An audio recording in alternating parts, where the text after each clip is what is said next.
welcome to episode 123 of Zapped to the Past. I am Adrian Mills and I'm joined as always by Mr. Graham Raddings. If you haven't listened before, this is a podcast where we discuss games that were released for the Commodore 64.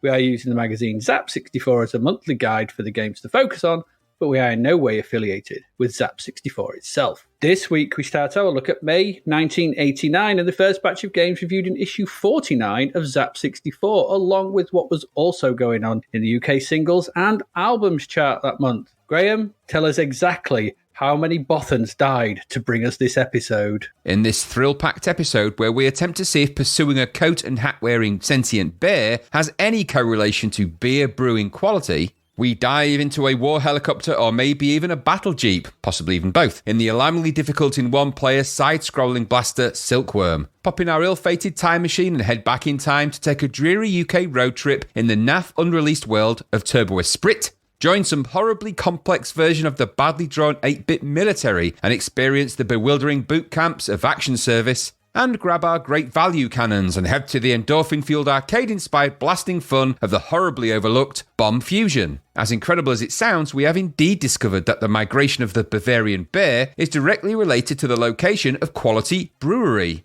Crazy. While we slowly come to terms with that, we head into a ladder-strewn expanse of caves and corridors on a quest for proper weaponry and pants in the pedestrian realm of the trolls. Prepare for some inevitable deja vu as we stand toe to microscopic toe with some familiar stereotypically challenged combatants in the nearly brand Street Fighter lookalike Human Killing Machine. Drop in on our familiar friend to check if he still thinks football good, or if we should be giving this a red card in Gary Lineker's Hotshot, before finally stepping into the activity-fueled multi-event game show world of the late 80s with the 8-bit version of TV's Run the Gauntlet. It's something of an uphill struggle at the minute. We want to like more of these games, and you'd think by now they'd be getting better. Alas, as each week goes by, it's starting to feel more like 8-bit Russian roulette. Come on, 1989, do better than this.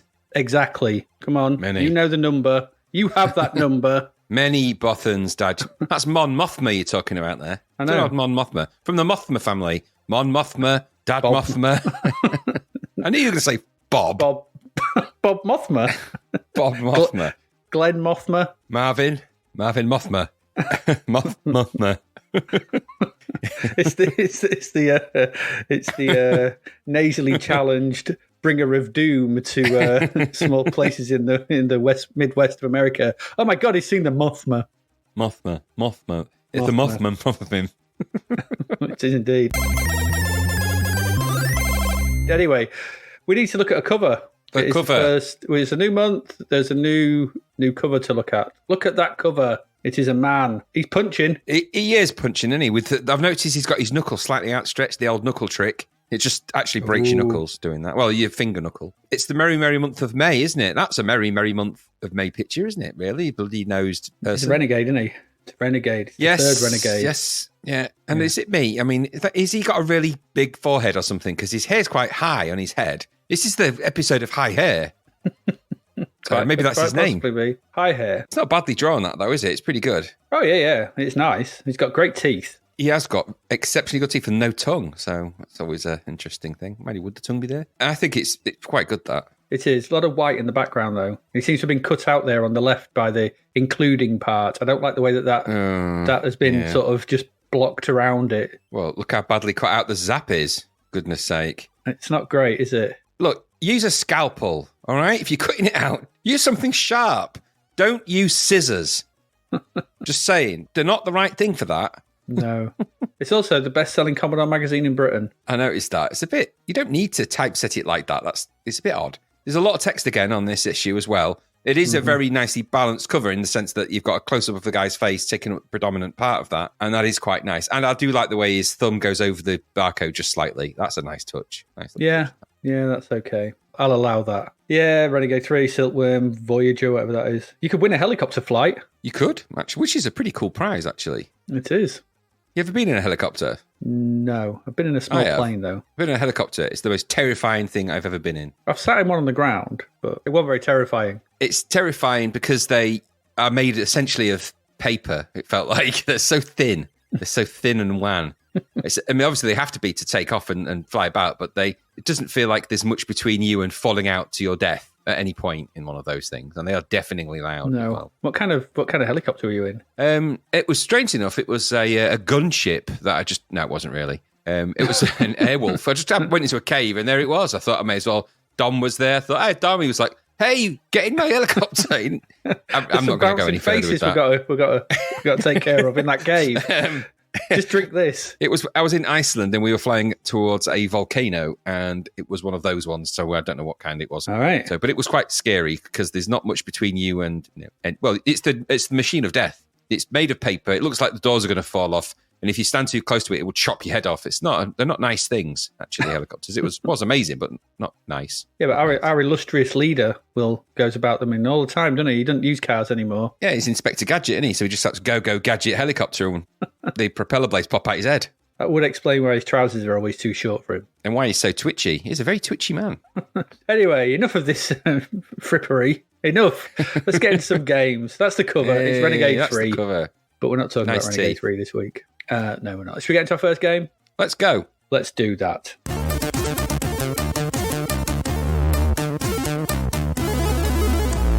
And Graham, it's over to you to tell us all about what it's like to be a lovely silkworm. Ah, precious silkworms. Brought to you from the sales curve, this was. This was a sizzler.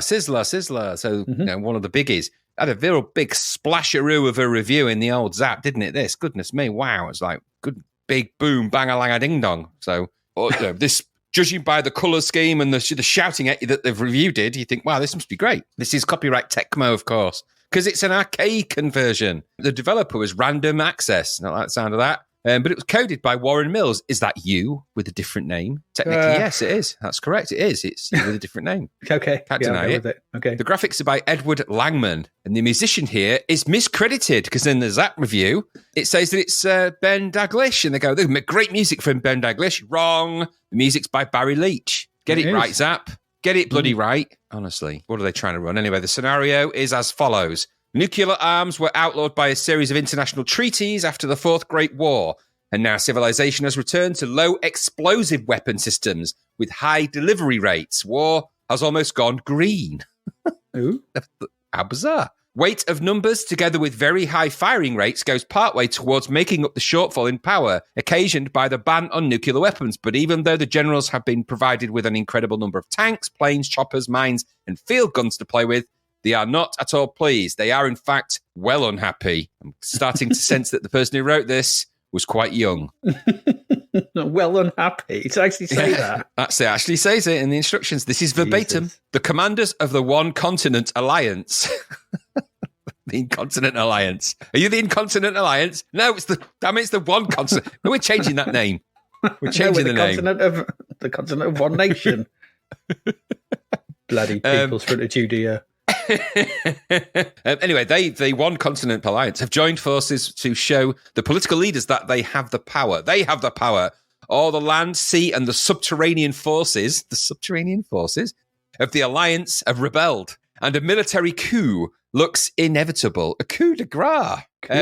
Our planet is only just clinging to its path through the solar system. I'm sensing a peculiar jump in the story, but go with it, please. Our planet is only just clinging to its path through the solar system, having been set wobbling like a top by the energy release in the last of the nuclear wars. Should the generals succeed in seizing power, they will return to the nuclear technology of war, and the Earth will almost certainly be sent spinning off its orbit into the wastes of space as yet another nuclear war begins.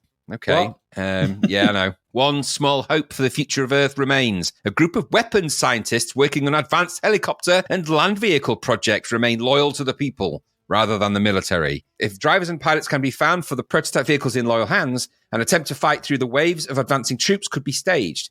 There is a very, very small possibility that a skilled pilot or driver could take out all the generals. Those odds would be improved if a driver and a pilot could be found. Double the odds. Double the odds. Okay. Earth's chances of survival hang on a thread so gossamer fine that it could be made of silk. God.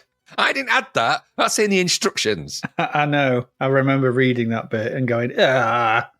Realizing this, the weapon scientists codenamed Civilization's last stand Operation Silkworm. Ah, makes sense now. Step forward, hero. Read the briefing and take the controls. Are you excited about this, Adrian? No, this reminds me of reading work submitted by students when you're like, I can't read this. It takes me 10 minutes to read stuff. To read a sentence. It's exciting, isn't it? You're going to stop the Earth from wobbling away because we caused all of the nuclear bombs going off caused the Earth to wobble. It's a wobbly Earth. We're on wobbly Earth. So, no, it's like, whoa. Can you feel that? The Earth's got a right wobble on it. Anyway, so the mission briefing. Not surprisingly, weapons scientists are not experts at military intelligence. But I would say that's probably somewhat surprising, but okay. The data they have collected for the benefit of heroes is minimal, but nevertheless useful. Whether you are working solo or as part of a two-man team, or let's call it two-person team, come on. The objective is the same. Blast your way to the end of the current level before the time limit expires. The more enemy forces you destroy in the way, the better your chance of survival, and the more hero points earned. Time remaining at the end of a level is converted into points. Landmines, when shot, releases a cloud of plasma gas. Drive or fly into a sparkling plasma cloud, and for a while, it acts as a shield, protecting you from enemy fire and collisions. If 2 plasma clouds are on the screen at one time, collect the first and shoot or run into the second to create a smart bomb explosion. Gooseneck helicopters fly onto the screen as component parts and then assemble themselves so you will recognize one the moment you see it. I can tell you will. I wouldn't call it gooseneck, but okay. Only the exposed neck section is vulnerable to attacks and it can take many hits. Destroy a gooseneck, however, and additional weapon systems can be collected. Ooh. Here's what you could have won. Here's what you could have won. The generals who are threatening the existence of the planet are found at the end of each level, lurking inside their command craft. While not indestructible, these vehicles are heavily armored and can take multiple hits before being destroyed. To complete a level, the general has to be killed. Good luck, volunteer. Okay. They didn't even bother to learn your name. No, of course they didn't, because they know that you're going to die. And horribly. Volunteer. You ain't going to be able to stop the old Earth from wobbling off. No one's doing that. So this is Silkworm is actually a horizontally scrolling shooter developed by Tecmo and was first released in the arcades in 1988. An arcade I don't believe I've ever seen knowingly, or if I have and played it, don't remember much about it. So there you go. There is a decent bit of music on the loading screen, which is a kind of green helmet, kind of mysterious looking really when it loads. So, but there is quite a nice loading screener, quite a nice bit of loading music that happens there, but there is no other music in the game. So that's the only bit you're going to get. So enjoy it when you get it. Now, I found the game to be quite interesting in its own way. The game is I feel a competent 1 or 2 player co-op side-scrolling shooter, of course. Fairly simple title screen appears in the usual kind of layout. Basic logo text layout for this one. You can play as either a helicopter or a jeep or both, which is probably the recommended way to play this game. Because I felt that if you play one player and you're either the helicopter or the jeep, you're never going to do it in a million years. It's not really the game that's designed for that. And it's also a multi-load, just so you know, on the old C64. There is I think they dual review the Amiga one, don't they, in their review in Zap? They do, as well. Yeah, but they both scored quite highly as well. The UI, when the game does start, so once you press, choose your Jeep or helicopter or whatever you're going to play, the UI at the top is 3 rows of characters, and then there's 2 kind of rows at the bottom with the rest of the screen is your game window. At the top is your high score and the current scores, and sort of the time on the level is at the bottom, and the wave number as well, and the number of enemies remaining to destroy before you get the weapon turtle, whatever it was. The gooseneck. The gooseneck, the fancy gooseneck thing. I thought the graphics in this game were quite nice. Played like the arcade, I suppose. I didn't play the arcade for this, actually. I just watched a bit of YouTube, and there was a similarity. It looked like an 8-bit version of it. I'll give it that. Mm-hmm. The initial level, I thought, was reasonably well realised, with that nice mountainscape at the background. Across the bottom, you've got scrolling dithered green ground and some various enemy waves coming you in kind of standard wavy pattern formation with the occasional bullet firing at you. Enemies do also fly on from behind you as well in wavy patterns and sort of ziggy-zaggy patterns, the usual kind of shoot 'em up fare. Mm-hmm. They do come across the bottom as well, and you'll also get, not across the bottom of the screen. Got to be clear about this, you know what the podcast police are like. And things will shoot at you, and also you can shoot at them. When it says these things that release plasma clouds, there are these kind of, like landing pad almost things that are at the bottom, and you can shoot them as well. And then when you do that, you can release the plasma clouds, and of course, one can be a shield, and then you can sort of blow them up for a smart bomb. Quite nice the way it works, not terrible.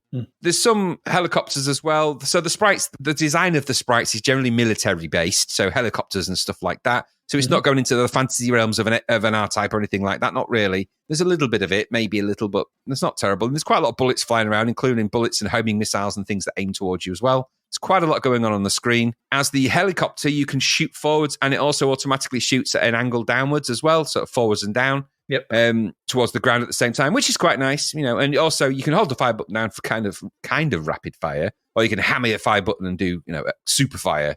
So, it depends how you want to play it, really. You can be, the lazy approach won't help you, really, because the waves of sprites tend to be about 6 or 7 sprites. It multiplexes pretty effectively, generally. There is some issues I'll come to about that. But on the whole, there's enough sprites on there for you to shoot. But weirdly, in this game, when you shoot the full regalia of enemies, you'd get a bonus or something like that. Unusual for shoot 'em ups. You don't in this. No, you have to shoot all the numbers. The number of enemies at the bottom, which is about 30, I think, when you first start. You've got to shoot all 30 to unleash the goose turtle, whatever the hell it was again, the goose helicopter, the goosey. Gooseneck. This gooseneck thing assembles itself in front of your eyes. It looks weird. Hard to really explain that. It looked like a wooden spoon. But anyway, FPP is you shoot it a few times and then it just drops a thing that says X2. And I think that you can do more of that and it you get more stuff. Yeah. So, in the standard way these things work. The idea, of course, in these games, well, it's fairly simple. Kill everything, blow everything up, shoot everything and survive to the end boss where you can then shoot that boss. So you've got to shoot everything, trying to upgrade as best you can, trying to avoid stuff, actually. You'll probably spend more time avoiding than shooting in this because it's a game where you need to be on your toes a little bit. Some of the ground item, like I said, reveal that kind of plasma cloud thing so that you can work that to your advantage, and that does help you in certain screens just when they tend to have those just at the right moments, I felt. Mm-hmm. The enemies will keep on coming, though, till you blow up enough to either unleash the gooseneck, or once you sort of get far enough, you'll be at the end of the level. And then the boss will appear in his armored helicopter, and then, of course, it follows standard pattern. They're disappointingly small, the boss fights in this game, I felt. I was expecting something bigger. So this kind of, in fact, all the sprites are kind of small. And it sort of works in its own way. They're just, I don't know, does it feel like you're just a little bit too far away? I don't know. But the enemies do keep on coming as well, and there's waves and waves and waves and waves and waves. You'll see the tally go down as you do kill them. So, and like I said, the mysterious goose turtle, whatever, appears. You get the ×2 thing. I don't really know what that did. I didn't really live long enough to really do much with it. I don't know if it speeded me up or whatever it did. But anyway, I got it a couple of times. Now, as the Jeep, you're obviously on the ground. You can fire and shoot, but you can actually rotate the turret about sort of 180 degrees overhead, which with the joystick controls. All the joystick controls pretty intuitive. There's nothing crazy. Run, move around, shoot. But you can sort of angle your turret on the Jeep as well, which is quite nice. But it does leave you massively vulnerable to front attacks all the time.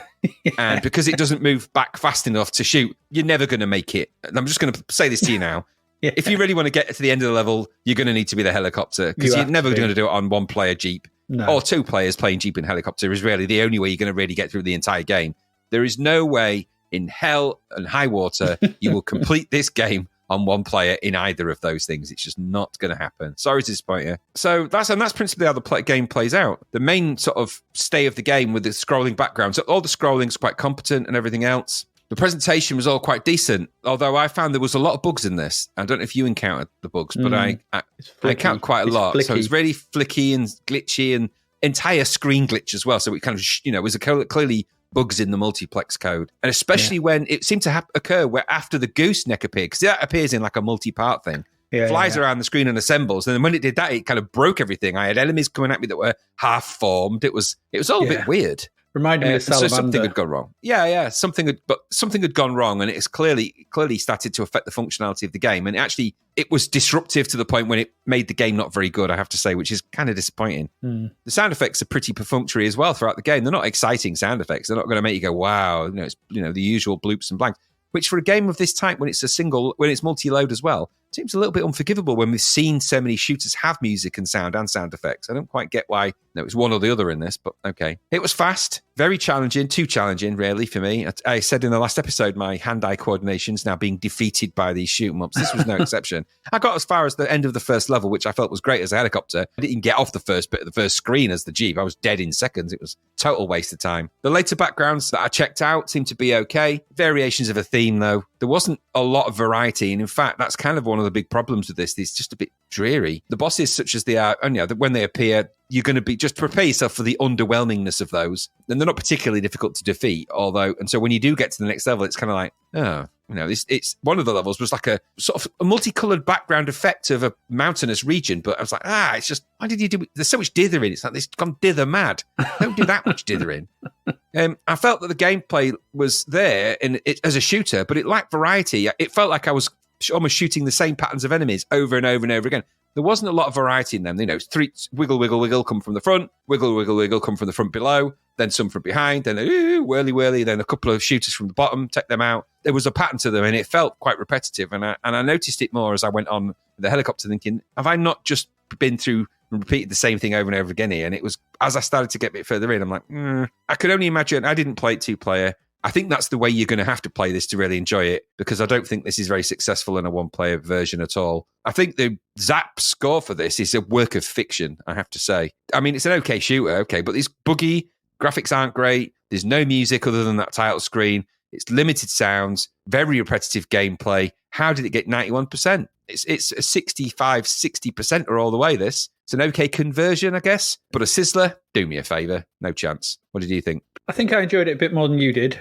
But I think your criticisms are spot on. I think it's just how much you get on with it. I don't know. I mean, I thought this is a decent C64 version of the arcade game that, like you said, suffers in the technical side of things when we get bosses on screen and there's quite a lot of sprite flickering going on, which is annoying because it doesn't flicker during the main levels. So that's why I said it reminded me in that sense of what we got with Salamander, because Salamander's solid as hell during the levels and has loads of flickering and slowdown when we get to the bosses. This is the same problem. It's the same thing. So, I mean, it's good that we get all 11 levels of the arcade. So that's nice that they've got the entire if they're dreary, game. though. Well, I mean, I didn't find them dreary. I just found them what they are. I mean, it's got the all-important 2-player co-op mode as well. The ability to play as either Jeep or helicopter. So it's good that you can imagine, I mean, if you think of something like Double Dragon, where we can't do 2 players and we can't do this sort of thing, it's good that they've actually got all the features of the arcade in. I thought, like you said, the graphics were good. I thought they were all right. Like you said, a little small in comparison to the arcade, but I played the arcade version. I chucked it on MAME,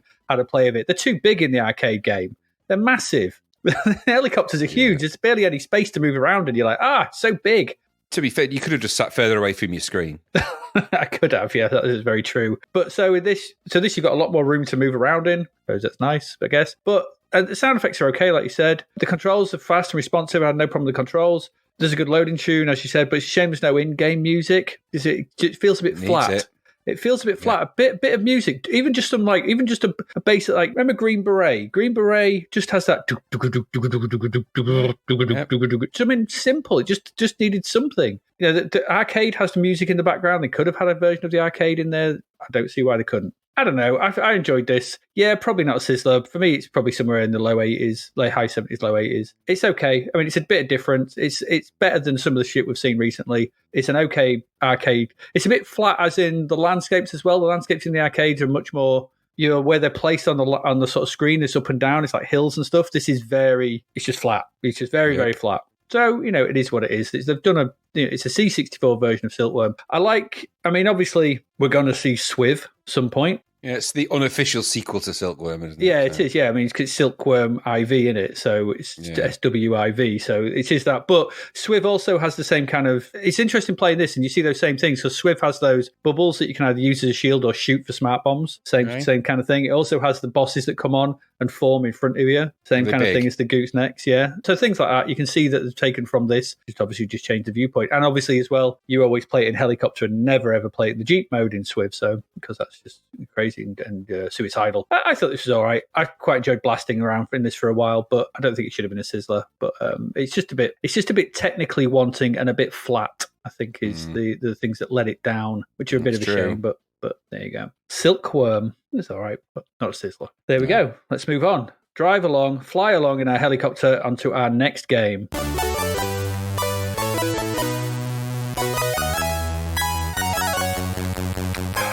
God.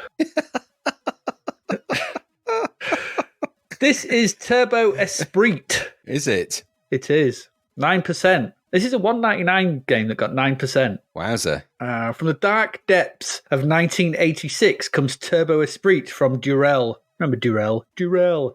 I remember Durell, yeah. I remember the Yorkshire Pudding game. I did, and Saboteur. I did, yeah. This was a big deal on the Spectrum when it came out. A huge deal, massive deal, 1986. And it's not as good. The Amstrad version was decent enough too. I had a look at both of those versions because I thought I'd have a bit of an investigate into this. But This was never actually released on its own in 1986 for the Commodore 64 full price. It wasn't. No magazine seemed to have a review of it. And I found an article on Eurogamer on the making of it, and it just states that the C64 version fell apart and so was deemed unworthy of release. Now, considering some of the crap we've had to play that they released, that people have released, how bad was it that it was deemed unworthy? I think you know the answer to that question. It did, however, make its way to Durrell's Big 4 compilation release. So it did actually get a release. It was just on a compilation.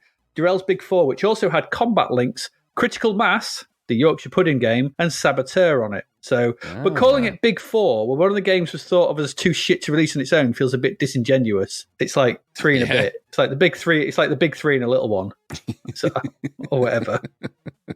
Anyway, time passes. 3 years later, here we have that same game, unfit for release, put out on budget by Encore for £1.99. So this is Elite now, because the Elite Encore is the Elite's budget range in it. So we're Elite right to put it out. Is. Does the budget price save it?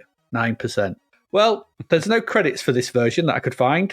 No one has dared put their name to this C64 version. I don't know who did it. Wow. I don't know where it came from. Who worked on it. Somebody at Durrell would know. I have no idea. I'd love to know who did this, but nobody has come forth to admit this crime. Not even the music. I can't find anyone. No one. All right. So what's the story here? Yeah, what's the story here? I found the instructions, and the instructions don't actually tell you much about a story. So I think you're a cop, but I'm not sure why.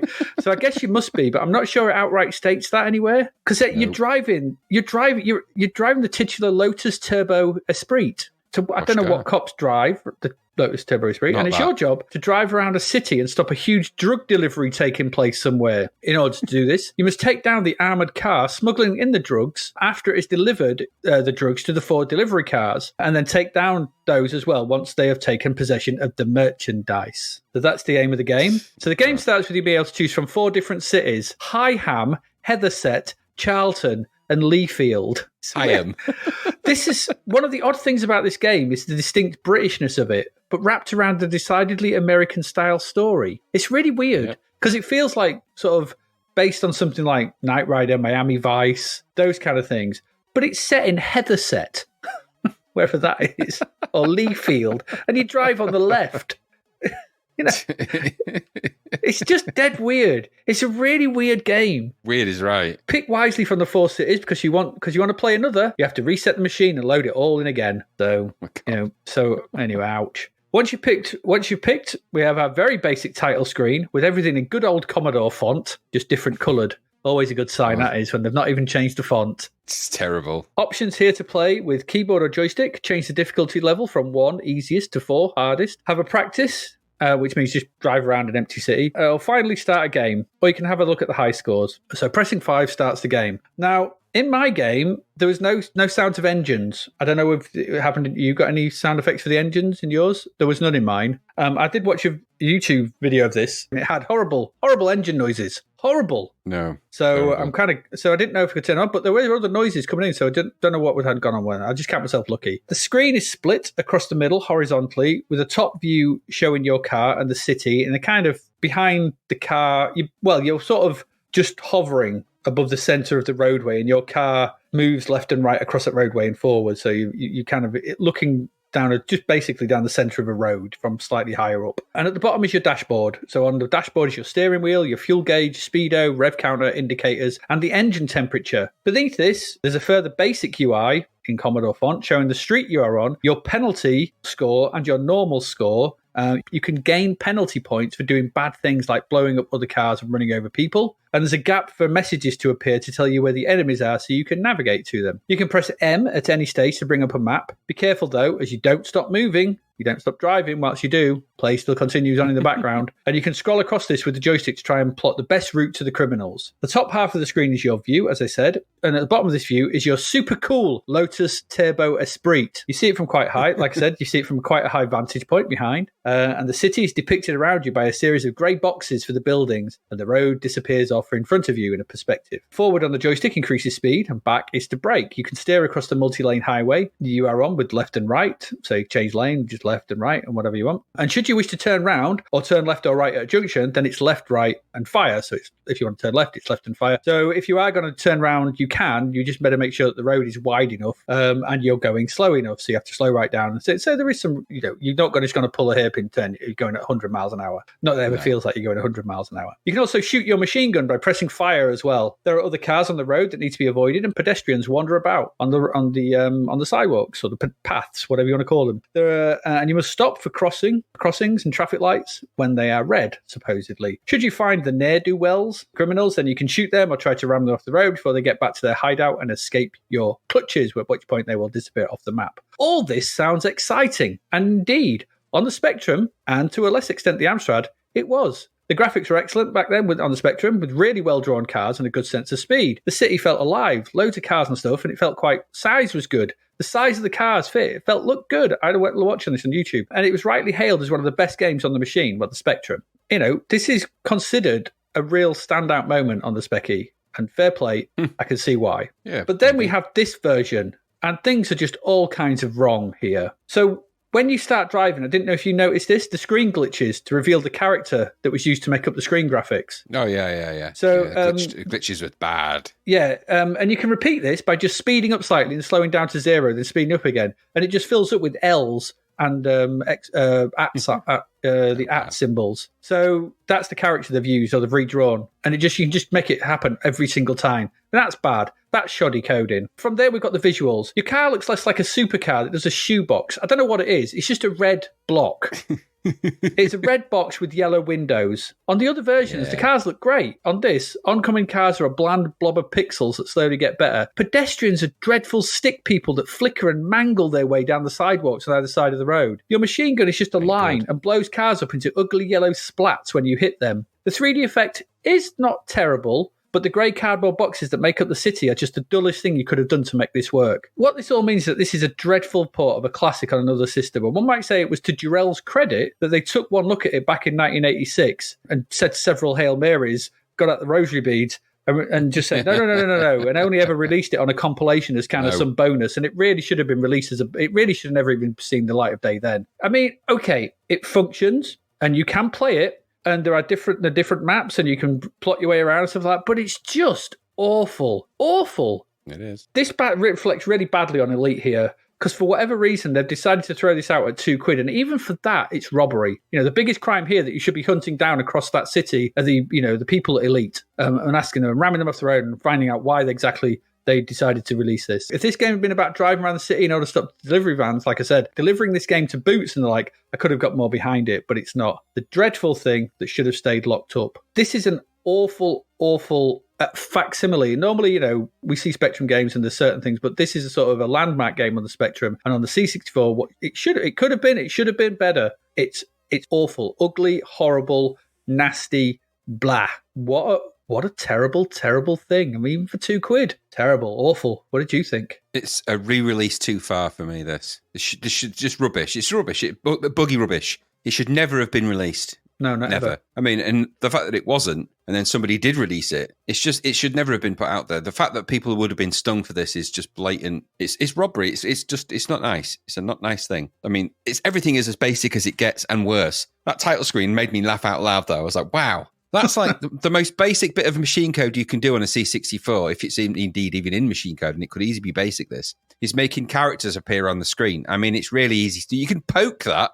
You can just poke you've got the registers from 0400 onwards, or 0400 to 0800, poke a value into anywhere in there and it'll appear on the screen. It's not hard to do what they've done. So it's literally stupid crap. The graphics when you get into the game, I was like, okay, I don't know. No, maybe this is in a moment of sheer unadulterated genius on other platforms. But I like what this is. This was rubbish beyond anything I could comprehend. It was crap. It was buggy crap. It didn't work properly. I'm pretty sure at one point I was pressing a key and going backwards. I'm like, am I going backwards? It looks like those buildings. And it's like glitching and freaking out. And I was like, oh, God, this is awful. No, it's simple. This shouldn't have been released. I have nothing to add to what you said other than this should not have been released. And it got 9%. It should have got nothing. 0%. It should never have been released. This is literally terrible and a rip-off. So, no. Terrible, terrible thing. Bad, awful. No, don't like it. Go away. Bad. Indeed. There you go. That's Turbo Esprit. I'm not going to say it. Oh, it did make me laugh. That's the only thing about it that I could say it's good. It was like, oh, so bad. Let's move along, because the next one made me laugh as well. Let's move into that one.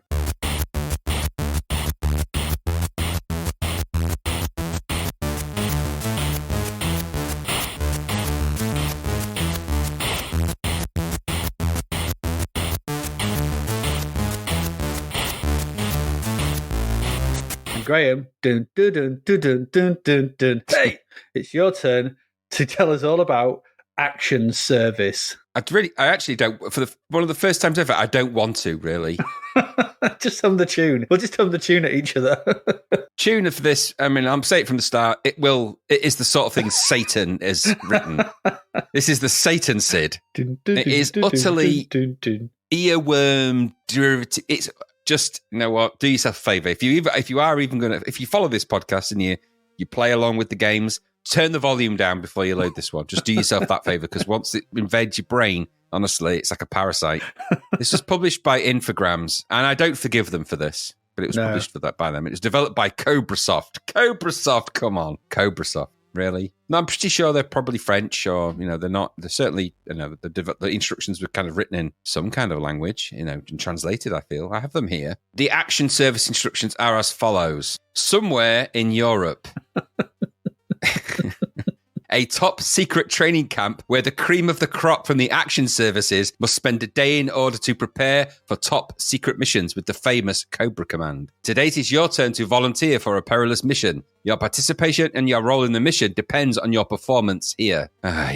You should realize that after this ruthless selection, the mission itself will not be a party, but an adventure where you risk losing your life. However, there is still time to pack up your kit and return home. Do that. Do that.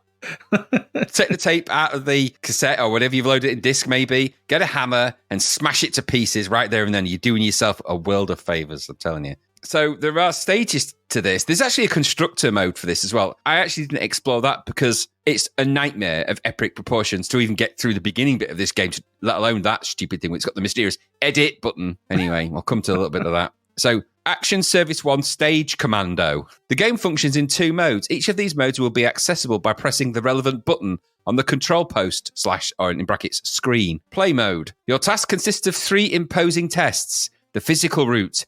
Physical tests where you must negotiate as quickly as possible many objects, walls, ditches, ladders, without tripping over them as they litter your path. You must react in a split second to the orders from the leaders, push-ups, air raid, and attempt to escape from Rex, the combat dog, trained to thwart your progress. Yes, in this game, you'll punch a dog. It's exciting, isn't it? Not the only time we'll do that this week. The risk route, where you have to show your skill in handling grenades and bombs, also avoiding mines and the FM rifles, which sweep the floor. After that, it is a question of how you can avoid Rex, who is always on the loose. More dog punching. Good that. The close combat test. Here, you come to meet your adversaries who are giving nothing away. What a weird thing to say about them. Are you an adversary? I'm not saying. I'm giving nothing away. What are you doing here? I'm not saying. Are you going to attack me? I'm not saying. I am giving nothing away. It's it could be actually someone. Remember that TV show That's Life? It's the guy from That's Life. I'm sorry. I'm really giving nothing away.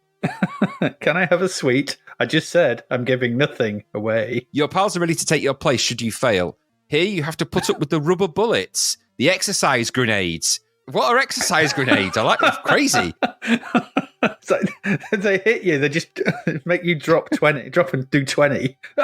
It says, right, get this. Here you have to put up with the rubber bullets, the exercise grenades, and the blows from your opponent's kicks. In order to neutralize the guards and bring them down, all methods are permitted, including trickery and cheating. What? I met up with your wife last night. Damn you! You've taken me down. Right, okay. So there's play modes to this. In play mode, because there's edit mode and play mode. And edit mode is where you make your own Christ knows what. I don't know. I don't know what you would make out of this. I don't know. A hat? I'm not sure. I'm giving nothing away. I what I'm going to do is I'm just going to defer back because at this point I will jump into the sort of controls a little bit because they're really, really stupid, They like are crazy. ridiculous. It's like the crazy controls.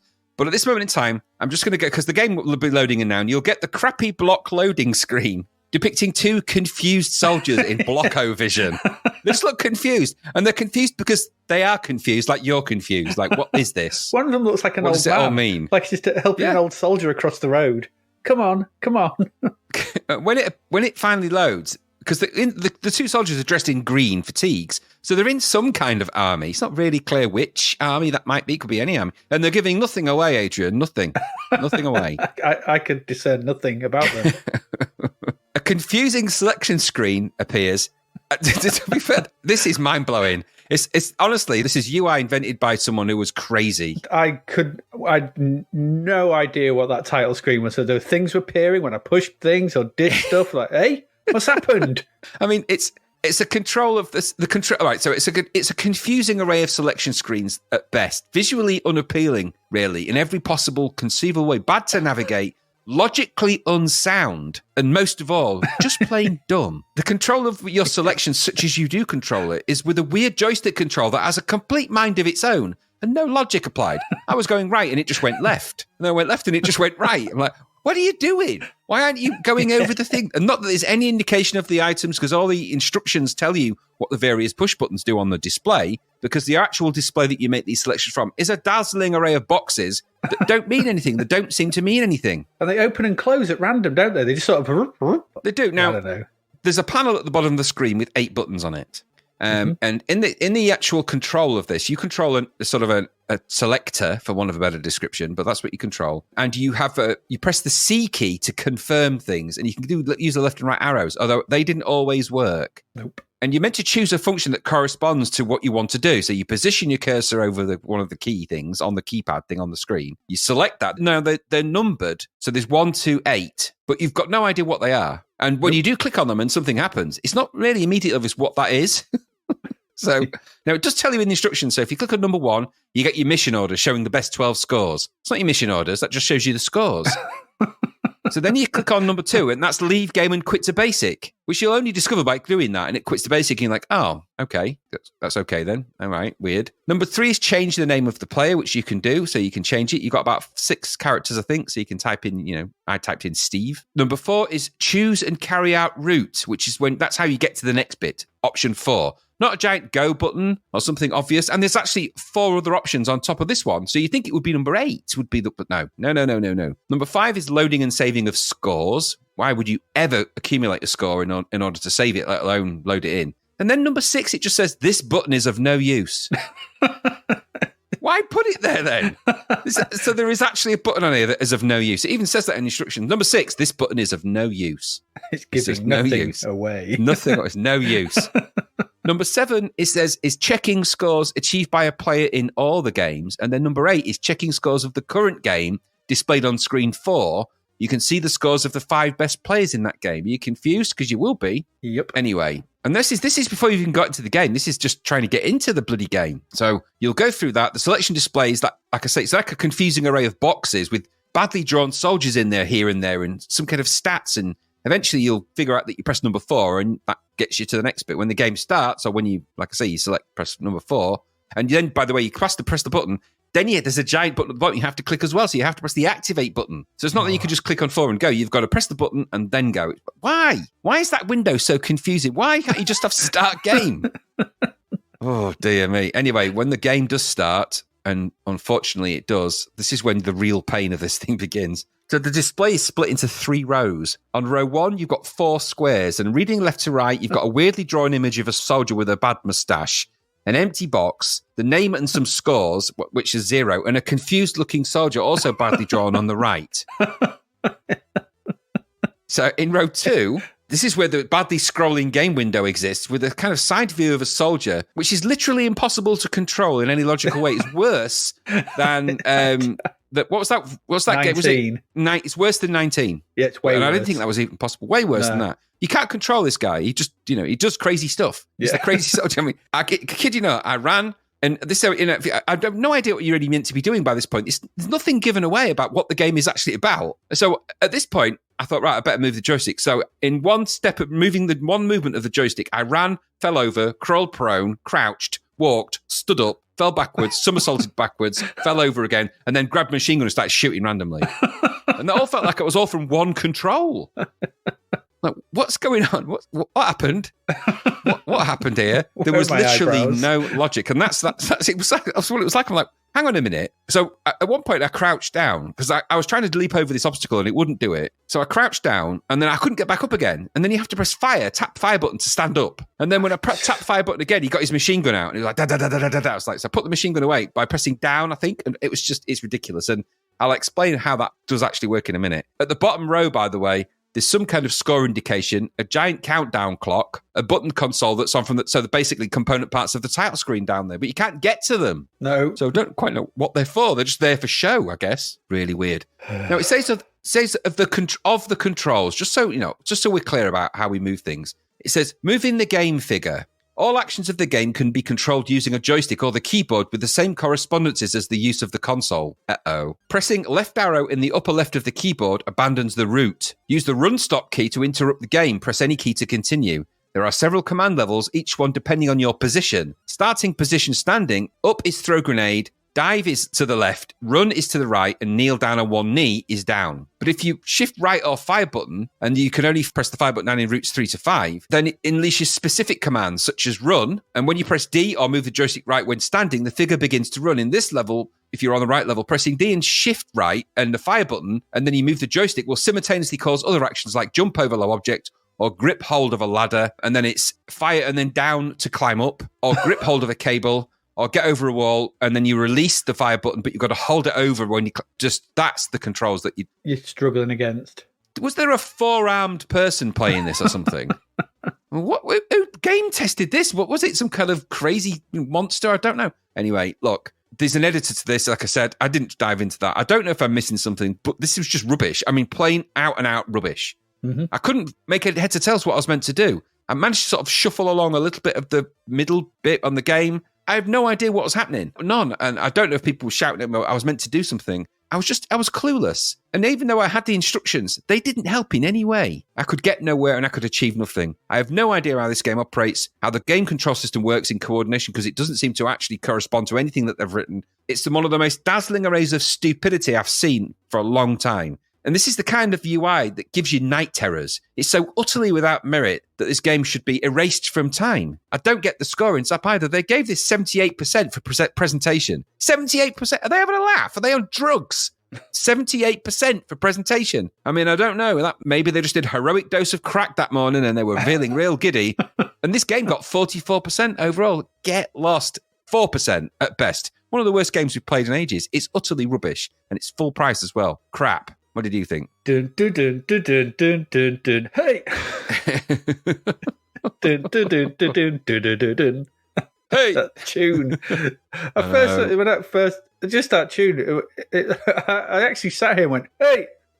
I can help myself. I felt like doing Cossack dancing. Oh, who makes this rubbish and why? Who thought any of this was a good idea and why? What is wrong with them? Somebody did. Some crappy Combat School 19 knockoff. It's worse than both of them, with stupid controls and horrible graphics and crap sounds, and one of the most utterly bafflingly awful UI front-end screens I've ever come across. Things were opening, closing. What? Seriously, this button has no use. Oh, the original title for this was also called Combat Course. This was originally called Combat Course. What a terribly boring name. Action Service is no better, Nothing action about it. But, yeah, because I was like, what is an action service? Is it a service that provides action? I don't know. You call in the action service. It's like, it's not like the A-Team, is it? No. I don't know. And don't forget as well, I mean, it's also worth just mentioning the covers for this. There's 2 covers for this. One is just a load of confused-looking soldiers, and another one looks like he's fell asleep on a grenade, facing the wrong way. I don't understand this game. I don't understand anything about it. The actual playing of it, trying to control that soldier to just move from right to left and climb a wall, it's one of the most bafflingly unintuitive things I've had to do in a long, long time. Terrible Awful. Thing. It was an awful, awful game. Yeah, 44% that's like saying it's nearly half good or nearly average. I'm telling you, the scores are stupid. There's no way. You would have to look at it and you know that this This is inept. So, no. Yeah, it's a confusing mess of crap. So no action service for me. Thank you very much. I'm keeping everything to myself on that one. Awful. What a horrible thing. Let's move along. Hopefully the last game of this half is going to get better. And that game is Bomb Fusion. Bomb Fusion. It's our second budget game of the week. This time, as I said, it's Bomb Fusion. This is from Mastertronic for a whole £1.99 of your childhood money. This was developed by PAL Developments, who by the looks of things we'll see a bit more of over the coming couple of years. It looks like they've done a few more bits. It's got coding by Al Dukes. Thanks, Beck. And the musician was Julian Potts. Now, first off, I have to say I really like the music in this from Mr. Potts. There's 2 tunes. There's an in-game one and there's a title screen. And I thought both were of a very, very high quality indeed. It's always good to hear someone new come along and do good things. I'd never heard of him. Listened to a few of his other tunes as well in other games, and there's some really nice tunes he's done. So, yeah, Mr. Julian Potts, good stuff. I like that. It's really nice. Anyway, the game itself, there is a story, and I'll read from the inlay on this one. A terrorist group has planted bombs throughout the Cellar-scale nuclear processing plant, and you, as ex-superhero, ex after the Boris affair, have to go in and save the plant and possibly the Northern Hemisphere from destruction. The plant's computer control system has malfunctioned, causing even more problems. This computer system controls the movement of used fuel capsules from the ejection port to the packing case for storage and reprocessing. Each capsule has an onboard computer that will lock onto you whenever you are in range, enabling you to manually guide it into the packing case. All this, coupled with the fact that you also have the bombs to defuse, should tax your superhero powers to the limit. So pull up in your customized C5 with fuel injection and go faster stripes and go for it. There you go. Hint: although you have superpowers, there may be platforms and bombs that you cannot reach. To help you, there are pressure pads, which as soon as you jump on them, will propel you higher than a normal jump would do. Now, up to the next, but the instructions end with the single sentence: look out for safe spots where Borloid cannot reach you. What?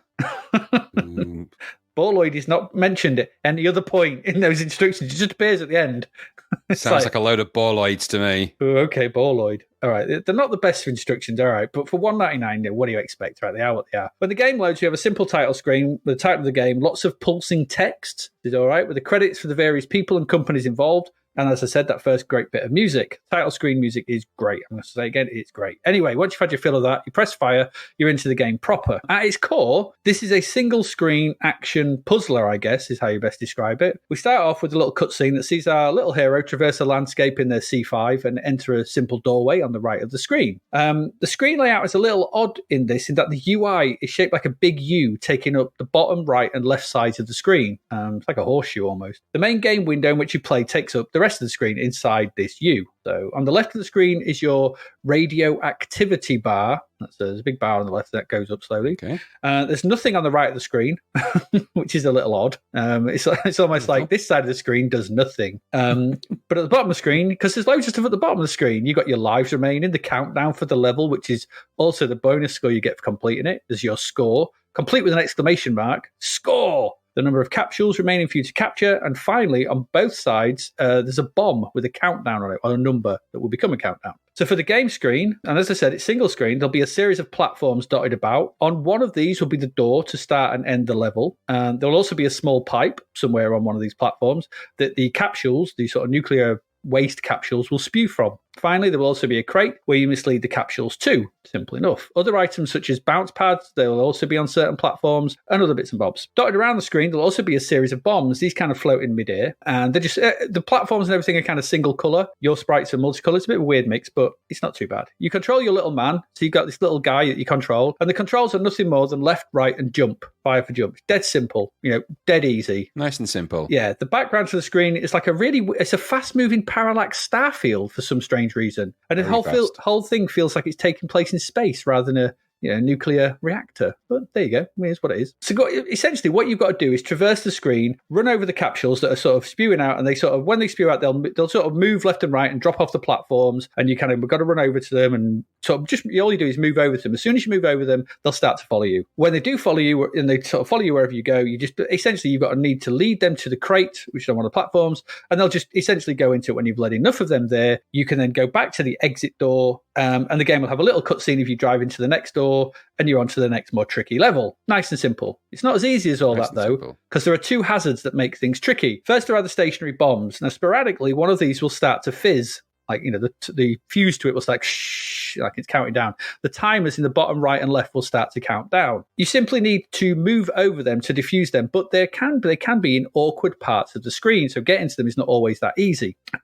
Should you not, they'll explode. And it says in the instructions, you can take about 3 of these blasts if your radioactivity meter is flat before you will lose a life. So you've got 3, I think it's actually 4 lives you have, but you can take 3 blasts, your radioactivity will go up. As soon as if the third one goes up, your radioactivity will fill up, your bar on the left, and you'll lose a life. If you lose all your lives, it's game over. Making it more tricky is Borloid. I presume it's Borloid, because Borloid is a roving large ball that is highly radioactive. And this just wanders about the screen, dropping off, bouncing, sort of just flatly moving around the platforms, falling onto the next one, going down and moving around, and it's just a pain in the ass. If you come into contact with this ball, it raises the radioactivity meter, which means obviously less bombs can go off. So that's bad. So you can survive less bomb blast. It also has the added effect of making the capsules that you're following you lose contact with you and roll away. So if Borloid comes into contact with you, any of the capsules you've got following you will then sort of just move off randomly, and you've got to go and collect them all back up again, which can be a pain because obviously you're up against a time limit and your radioactivity is going up and things like that. So you've got to then go back, as I said, and get them back and sort of try and navigate them back to the crate. Navigation of the screen also includes like a vertical wraparound, so like Bubble Bobble. So you can drop off the bottom and you'll appear back at the top. And indeed, you'll need to make good use of this to navigate some of the platforms because they're inaccessible unless you do this. They're too high for you to jump onto. The bounce pads won't reach them. So you kind of got to walk off the bottom or sort of walk off a platform, drop off the bottom of the screen, then you'll land on a platform at the top. And you've got to do that sometimes because Borloid and the capsules will be doing the same thing. So you've kind of got this constant movement of Borloid and capsules and you all flying, going up and down and bouncing around platforms and stuff. And so also as well, like you will need to do that to reach some of the inaccessible bombs that might be fizzing away, and you got to get them. So you kind of got to, wrap your head around, I need to go down to appear at the top. It's, as I said, it's like Bubble Bobble. You can also jump if there are platforms at the top. You can jump to appear at the bottom, so it wraps around the same way. And again, you need to do that on some screen to reach bombs that are at the bottom of the screen. So you kind of got to, utilize the notion of going up to go down, kind of like asteroids and that sort of thing, but it's up and down, not left and right, just up and down. And at first, this feels a bit chaotic. There's a lot moving on screen. And it's all moving pretty fast. The graphics on the capsules, Borloid, and you are all the same shades of brown. So it's a bit easy to lose yourself at times in amongst everything going so fast. Although the single use of single color use for platforms and other items do make these stand out fairly easily. So the crate, I think, is a bright yellow, if I remember rightly. The door to go out is a bright white. The bounce pads, I think, are purple, and the platforms usually a single color as well. So they stand out all right. It's just you, because there's you and the Borloid and everything, and you're all kind of brown. You can lose yourself in them sometimes. But once you get used to it, and the mix of single and mixed colors, single color and mixed colors is a bit odd at first, but you do get used to it. The bright blue border for the UI is easy to read once you know what you're looking at. It seems a lot on it, but once you know what you're looking at, and really you just want to be looking at the radioactivity meter, and then obviously the countdowns if the bombs are going off, you kind of know where to look. And that goes for the game as well. Once you get to grips with it, this is a fast game. Navigation is fast. You move around. Levels can be whipped through pretty speedily. Once I got my head around this, I was playing this for quite a while. It's a solid balance here between a fairly easy to understand goal and the obstacles in your way to thwart you. Because essentially all you got to do is, it's kind of like lemmings almost. You're just leading a load of lemmings to a crate. And once you've got enough in, that countdown goes down. It goes down to 0. Get to the exit door and you're out to the next one. Bang, just repeat. Keep going. The design for this, I thought, was simple but effective. And in many ways, it put me in the mind of task set games and things like Super Pipeline. In that this feels like an old single-screen arcade game that never was.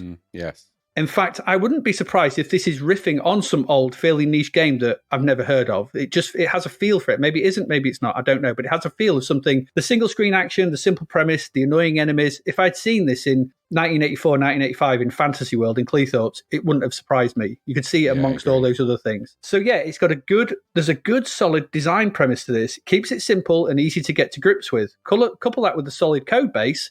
There's no bugs, great music, effective visuals, snappy controls, fast pace. There's some smart effects in the background and everything. You have a recipe here for a very, very competent budget game. It does one thing and it does it well. It got 32%, and they said, "Oh, it just gets really boring."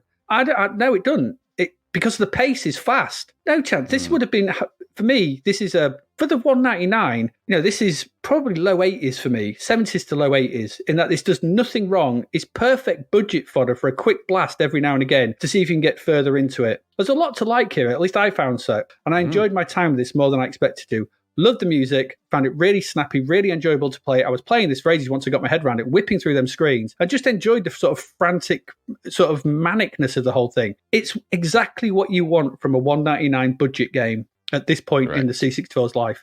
I really enjoyed this and thought 32% was considering that bloody combat action service got 44, this is a joke. So, no, yeah, Bomb Fusion, really good. I really enjoyed it. What about you? Yeah, I mean, I think it's one of those games. It's like an endorphin shot, isn't it? Really, this game. What it sets out to do, it does excellently well. It's maybe not the most graphically appealing game, fine, but it's £2, isn't it? Yes. But I thought this exactly the same as you. I thought this was an arcade. This is an arcade game. And it had arcade game sentiments, it had an arcade game tone, and it gave you the arcade game endorphin shot, didn't it?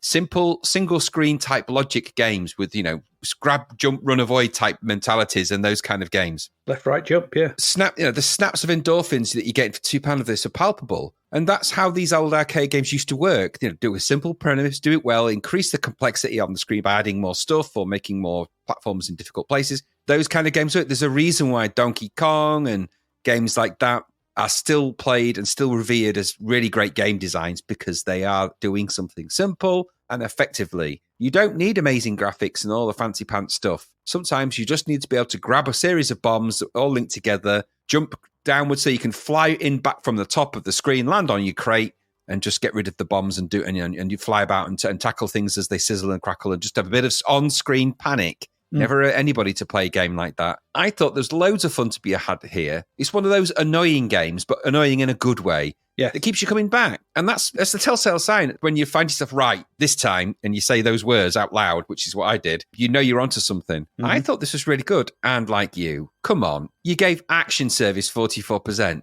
Get lost. This game was way better than that. I'd have given this like one of those sort of sizzlery type. This is silver gold for me. I really enjoyed it. I mean, what's not to like about a good old fashioned arcade game? Meant all playing all the right tropes, the sprites, no problems with the game logic, because the game logic's everything you need to read in this game is on that screen. Everything's right there. Doesn't take time to figure out. It's got a story, of course, but it doesn't need lots of complex stuff. There's just and it's a sprite-based game on the C64. This is the kind of thing the C64 was designed for. Yeah, exactly. So I thought it was great. I really enjoyed it. Yeah, the music was really good as well. There's obviously some talent behind it. All those things that are there. To turn around after that and go, it gets a bit boring. It's like, what? Really? Driller is a boring game. This is not boring. The one thing you could say about Bomb Fusion, you might say its graphics aren't very good, Adrian. You might say that it maybe isn't quite, it maybe isn't up to scratch of some of these other things we see. You might say all of that, but one thing you could never say about Bomb Fusion is that it's boring. I'm sorry, but it's just not possible. It's exciting and it's fun. So yeah, they're frustrating me, these Zapped reviewers now. They're getting annoying. I think the whole way that they do dual review Amiga and C64 games is crap. The reviews themselves don't make any sense. They're misquoting and misfiring all over the place. And as we'll see a bit later on, some of their sister magazines are blatantly being not just influenced, but allowing some of the reviews to be written by the games companies themselves. There's some shocking stuff going on at the moment. And these scores are not indicative of the game's quality. This game was robbed of a shiny silver gold for me. And it's way better than a lot of the other games that we've played. It's certainly better than Turbo Esprit. It's certainly better than Action Service. So come on, what are you doing, Zap? I thought it was great. If you'd have gone to your newsagents and bought this for £2 and took it home, you'd be well happy. You'd be like, this is cracking. Yeah. You'd be putting this on, loading it up, you go off, you come back in and go, right, I'm going to get further into this now. Don't know how far it goes in. I was playing for quite a while and got quite far, so just fun. It just seems, what they're doing, I mean, why are they doing the things they're doing? It doesn't compute in my head. No. Something doesn't add up. No, it does not. There we go. I'm trying to be kind, but what are they doing? Yeah, there we go. Bomb Fusion, best of this half, even with Silkworm. So that's it. That's it for this half. We've got 4 games. We have 4 more games coming later on. But right now, we are going to take a break, recharge our batteries, and then we're going to come back with singles and albums from May 1989. So please do stay with us.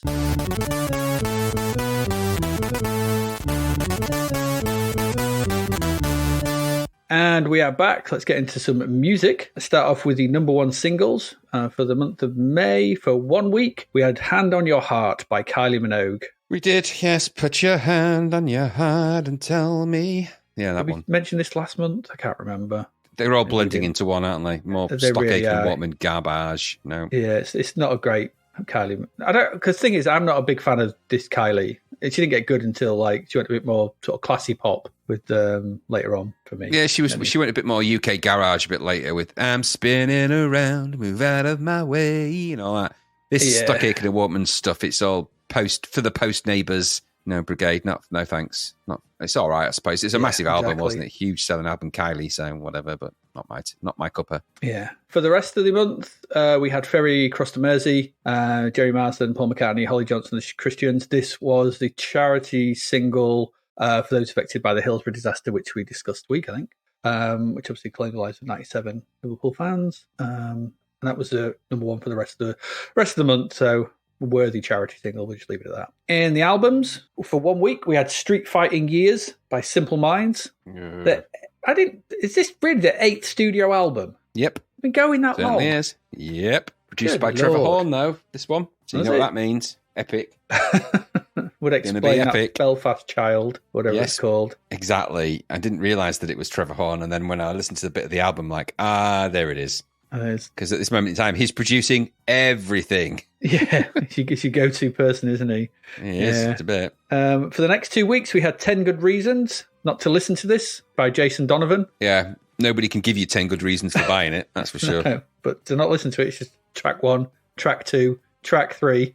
It's listed in there 10 good reasons to thump somebody, though, I suspect. Maybe. Finally, for the last week of the month, it was The Miracle by Queen. Big album by them. Penultimate one, wasn't it? It's the one before Innuendo, I believe. I think so, yeah. This is their 13th studio album. 13th. Good Lord. It's a lot of albums. The album was recorded as the band recovered from Brian May's marital problems and Freddie Mercury's HIV diagnosis as well in 1987, which hadn't been publicised at the time. Well, yeah. I'm not sure. Is it one of the better albums? Recording the album for a whole year. Well, it's got a few good tracks in it, hasn't it? So it's got... what's on it? I mean, the Queen album I listened to is the best of Queen, so I couldn't tell you. Should we get into the singles and then we'll be able to say what was on it? Let's get into the singles. So do that. 7th of May, in at number 3, I Want It All by Queen. Oh, there you go. there you go. I want it all. Do. Very good, yeah. I want it now. It is a good Queen track, that one. Yeah. But then they were a good singles band. That's my thing with Queen. I listen to an album, I'm like, Yeah, everyone. The singles are great. Everyone says it. Yeah, exactly. That's why the best of Queen's the best-selling album. Yeah, exactly. In at number 36 is Love Attack by Shakin' Stevens. Oh, this stupid thing. In the video for this, he's sweaty. He's so sweaty. He looks poorly. He does look like he's got the flu. He's just carried on. He looks like he's really poorly. Each time it goes to him, he's on some kind of stage, and each time it goes to him, he's sweaty. And last time, there's a part where his top lip's so sweaty. I was like, somebody just stop this video and go, "Are you okay? You look like you're going to drop down in any second." It's like Robert, what's his face, trying to land the plane in Airplane. Yeah, he is. He's clearly got the flu because he is properly sweaty in that. Massively. I thought the song sounded like a Status Quo song. Yeah, it's not a great. I mean, even by Shakin' Stevens standards, it's not very good. Yeah. But no, he's sweating. He's out of control. Sweaty Stevens in that one. Sweaty Stevens, his lesser well-known brother. In at number 45, Can I Get a Witness by Sam Brown. Yeah, it's a bit gospel, isn't it? Yeah, it's not my cup of tea. I mean, it's people like Sam Brown. She's a pretty girl and a good voice, I suppose, if you like that kind of thing. Not my thing though. There was an element of this where I was listening to this and someone can go, "No way, you are insane," but I was listening to it and I was going like, a few years down the line, 20 odd years or so, we're going to get someone, you got Amy Winehouse doing sort of similar sort of thing. I think they're on crack. Yeah, I think so. Lower your dose. But no, maybe, I don't know. Sort of, that kind of sort of oldie style. There's something about it that just made me think, as soon as I listened to it, I was like, it just puts me in mind of Amy Winehouse for some reason. Yeah, maybe there's a bit of that. Who knows? I don't know much about Sam Brown, actually. It's kind of, maybe she was the 90s, 80s, late 80s version of Adele or something. I don't know, but anyway. Number 48 is Nothing That Compares to You. This made me laugh, that title. Unless the title, Jacksons. Come on. But Nothing Compares to You. There's a song by Prince. Their version is nothing in brackets that compares to. It's like, why do you know why you've done it? You know why you've done it. You have the golden axe. We have the golden axe. Exactly. And it sounds exactly as you imagine it would sound. If someone said to you, hum a Jacksons-esque sounding song, from the late 80s and you hummed something, and if you just in your head, you'll be humming it right now. Imagine it. Or just imagine a Paula Abdul song. That's true. There. That is true. Yeah, this song has no seeds. That's all I think. It doesn't. Number 59 is Eyes of a Stranger by Queensryche. Queensryche, honestly. Queensryche. The opening shot is indeed from The Haunting 3. Yeah, the first shot in this video is him waking up in bed and going, oh, and we made a short film when we were back in the student days, and that had the first shot of that was a guy waking up in bed going, oh, it's the same shot exactly. It's uncanny, really. Yeah. Thankfully, your hair isn't as high as his because his hair is high. That's high hair. This is the episode of high hair, and that man's got high hair. High hair. The drummer's kit in this is so big it needs a panning shot. Why is everything so big? Why is the singer's hair at least 7 inches from his forehead in height? It's massive. It makes his mouth look small because his head's so big at the top. It's a mullet. It's a massive, massive mullet. It's huge. It's the biggest mullet we've seen for some time. And like you say, the drum kit is ridiculous. It needs a panning shot, and it's like 10 yards back. It's like, how big's this drum kit? Like, there's no way you can reach the drums on the side. No way. They're too far away. Unless he's got really long drumsticks. Elongated drumstick to the way forward. He probably has to be the size of rowing boat oars, I think, with that bloody drum kit. It was massive. What a very good song, though, was it? No, it's rubbish. Of course it's rubbish. It's sung by a guy whose hair is ridiculous. Of course it's rubbish. Next up is more craziness with in at number 72 is Still Too Young to Remember by It Bites. Is there some kind of temperature issue in these recordings? Because this is a guy, he's sweating like crazy as well. It's like, is he ill? He's so sweaty. It's ridiculous. I mean, he actually bathes himself in his own sweat at the beginning. He flicks his hair and there's so much sweat. He has a shower. It's like he has a shower. Then in the song, he's wearing a leather jacket and around his neck, he's got a massive key. Yeah, made me laugh loads. That. Why has he got that? Why wears that? Who wears a massive key? No one wears a key like that. Nobody. It's huge. I mean, if he runs forward, that's going to leave indentations in his chest. If he that's going to do damage. I mean, that's the cell. That's the key to a kind of ancient cell, like a jail or something. I don't know. That's something you'd find in a video game, like that unlocks something, or something in a horror film that unlocks a crypt that shouldn't be opened. Well, maybe that's exactly why he's sweating so much. Maybe he's opened the secret crypt. It's a sweaty video. That sweaty, very sweaty. In at number 91 is Cult of Personality by Living Colour. Oh yeah, funk metal. Yeah, I remember this. Good. It's a good song. I like this song. I remember it being huge on Power Hour and things like that. Metal. What were they called? Metal. What was it called? Those. Raw Power. Metal, Raw Power, Power Hour, all those kind of things in the 3 o'clock in the morning during the It was originally Power Hour, then it changed to Raw Power halfway through for some reason on Music Box. Music Box Productions. I remember this song being on it quite a lot when this came out. It was quite big on that show. It's a good song though. I do like they played a lot of this kind of stuff. They played a lot of this kind of stuff because it was kind of there's a few bands heading down that way. If you think this isn't just that dissimilar to something like Extreme, sound a little bit like this with the Get the Funk Out and stuff like that. So yeah, and also, I mean, you might as well mention it sort of thing. It's also whether you know, because black heavy metal bands just weren't very much of a thing, especially in the mainstream, and so was quite interesting to see as well. Very much so, yeah. Yeah, so interesting band, interesting song. I liked it. 14th of May. And at number 1 was the Ferry Across the Mersey. We spoke about that already. And at number 20, we won't speak much about this, was number 2, Every Little Step by Bobby Brown. I won't say much about that. No. Number 22 is My Brave Face by Paul McCartney. What is this? What can you say about it? Well, it's what it is a load of head wobble. That guy wobbles his head all the time. That is true. I did think that this was him trying to come to terms with when he first saw Give My Regards to Broad Street, the video game, and he put My Brave Face on. I must have done that. I thought this was just someone trying to stay relevant and failing miserably. Yeah, completely that. He's got that weird way of playing. I don't like the way he wobbles his head around. It's like it's loose. It's like tighten your head up. It's loose. It's going to come off. With his head wobble. Well, it's because he does it. I mean, I know he does it in the Beatles. That's the famous Beatles head wobble, isn't it? Yeah. But in this, it's extreme head wobbling. It's like that. It's over the years that's come loose. You need to tighten that thing up because it's going to come off. Bizarre. Nobody wants Paul McCartney's head rolling off and rolling across the recording studio. It'd be a nightmare. It would be. He'd still be singing. Pick me head up, it hurts. Pick me head up, it hurts. That's what he'd be saying. It's gone awful Ringo. Well, yeah, he's part of the Beatles, isn't it? At least he's in the right band. I suppose so. That's true. That's true. Number 25, Fergus Sings the Blues by Deacon Blue. I know you really like Deacon Blue. No, there's more high hair in this performance. Did you notice? There is. Yeah, well, you He's couldn't got really not high notice, hair on could that you? Top of the Pops clip because he's sort of blocking out the rest of the band. I know, and that's why the guy who was sort of the technician went, do you know what? We're going to have to either raise these studio lights or turn the bulbs down, dim them, because they're going to set fire to his head. Can't have that. No, he'll be very blue. In at number 41 is Funky Cold Medina, or / On Fire, probably double A side, by Tone Lock. Yeah, very famous rap track, that Funky Cold Medina. Everyone remembers it. Oh, yeah. That was his other big track? Yeah, This and Wild thing. Oh, yep, exactly. It's principally almost the same kind of backtrack to them both. So it's just, he got on a thing and he was doing more of that thing. Well, if the first thing made money, do more of that thing. Makes perfect sense to me. Do more of that thing. Not that thing, that thing. Yeah. Do more of that thing.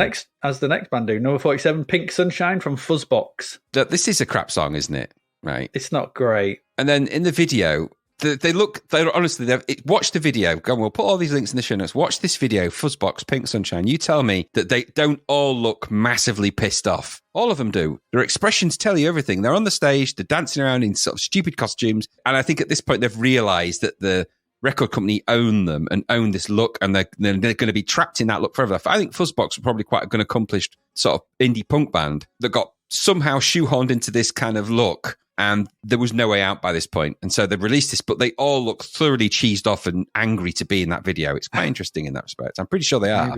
Because they look totally disinterested in what they're doing. It's like they don't give a shit. Yep. And it's an awful song. Quite possible. And at number 50 is Close My Eyes Forever by Lita Ford.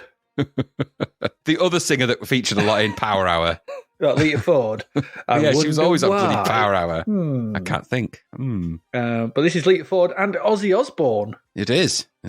Crossing their streams. In the video, it's like this. It starts with Lita Ford singing, and she's on the left-hand side of the screen, big backlit white hair. Yep. And then it's she sings this emotional, whatever. And then it goes to Ozzy's section, and he's on the right-hand side of the screen, giant white backlit back hair, but ugly in a way that Ozzy is. He's Ozzy, right? So it's not the same as Lita Ford, is it? And so it's like, for me, it's like Lita Ford looking into a mirror, and what she sees in reflected is the Aldi version of Lita Ford. Beta Ford, one might say. And the song's terrible as well, by the way. Yeah, it really is. It's terrible.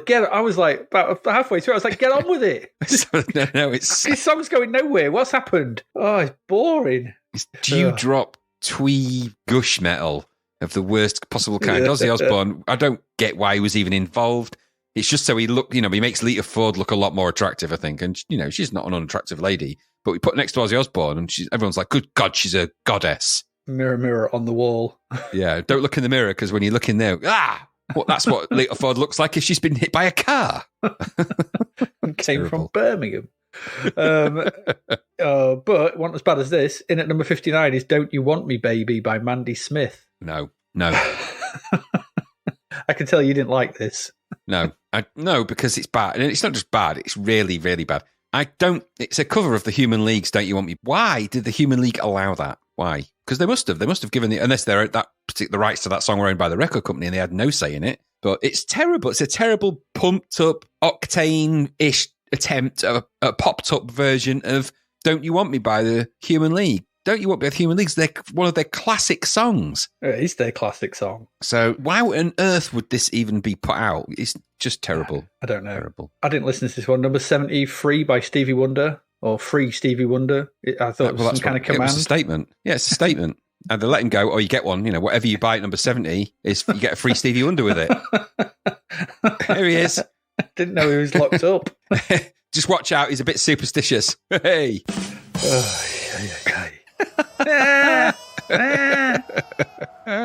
And number 83 is Just Like Heaven by Dinosaur Jr. Now, I need to ask you about this, right? Because on the back of the last episode, I decided I would listen to the Pixies full album. And I know this isn't the Pixies, this is Dinosaur Jr., but go with it. So I listened to the Pixies album under your recommendation. I have to say I didn't like it, not my cup of tea, but what I did realise is that what happened to us, I'd listened to the album and then Apple Music went onto the algorithm. Mm-hmm. So it started picking out, because I'd listened to that album, it started to pick out tracks that it thought, you like. and you've listened to the Pixies album, therefore you'll like all of this kind of stuff. And I got a cascade of all these different bands from the 90s. It reminded me of being at your house, of being at Gulliver's. It was like going on a night trip. Loads of Dinosaur Jr. popped up. Yeah. Loads of Sonic Youth. Weirdly, loads of David Bowie. Loads of different bands of all these different kinds. But what I came to realize, there was Nirvana was thrown in there. There was Song 2 by Blur. There was loads of stuff.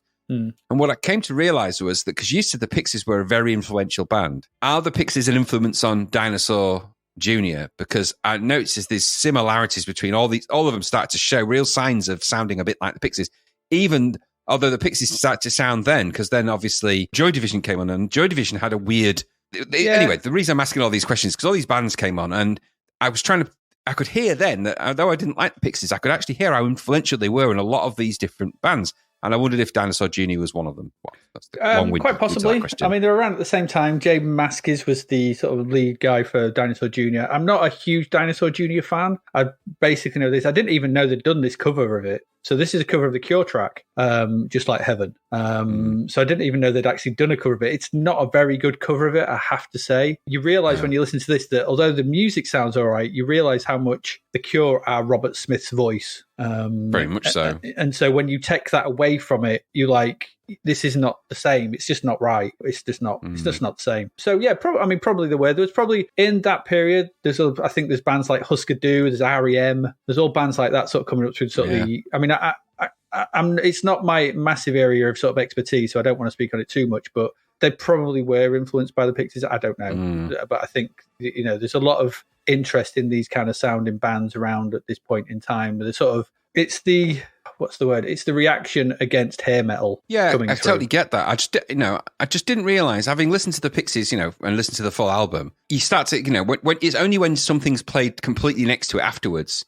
So I got things like what they call the White Stripes, and I was like, look, they must have taken some influence from the Pixies, because there's a similarity in the way they kind of operate.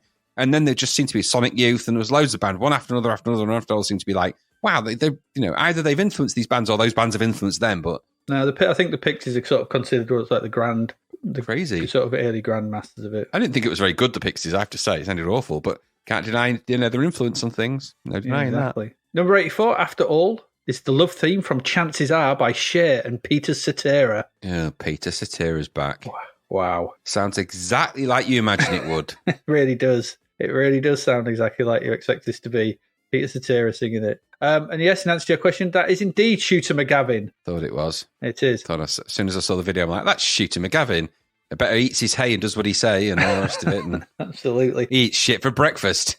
We're probably going to get this film in our film thing. I'm not going to watch it because the plot for this is, because it's got Robert Downey Jr. in the video as well, which is weird. But this is a reincarnated man unknowingly falls in love with his own daughter from his previous life. Weird. Once he realises this, he tries to end the relationship before angels erase his memory. What? I don't know. But I thought that this sounds very similar to Heaven Can Wait. Yeah, with that classic Warren Beatty film.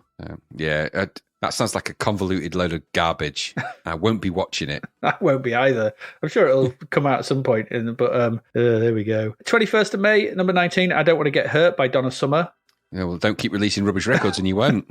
I don't know who those three idiots are at the start of the video. I don't know. I don't want to know. No, just dancing about being funny. And, hey, look, we're dancing around being funny. And then, what? Just rubbish. And it's Stock Aitken and Walkman garbage. More of their garbage. More of the conveyor belt nonsense. Awful. Donna, come on, do something better. Yeah, number 27, The Real Me by Wasp. Like I said, they're decent guitaring, but his vocals... It's awful. He sounds like he's taking the piss when he's singing. He sounds like somebody doing a bad impression of a rock singer. Yeah. I remember someone, when I was at sixth form, was really into these, and they would play them to me. And the beginnings of the tracks just started, this is all right. And then he starts singing, I go, nope, no, he's terrible. He's terrible. Can't do his voice. And I like Rush, so I'm quite accustomed to sort of getting used to someone's vocal style, because Geddy Lee's vocals are they're something to get used to, but these are a challenge. Number 35 is Psychonaut by Fields of the Nephilim.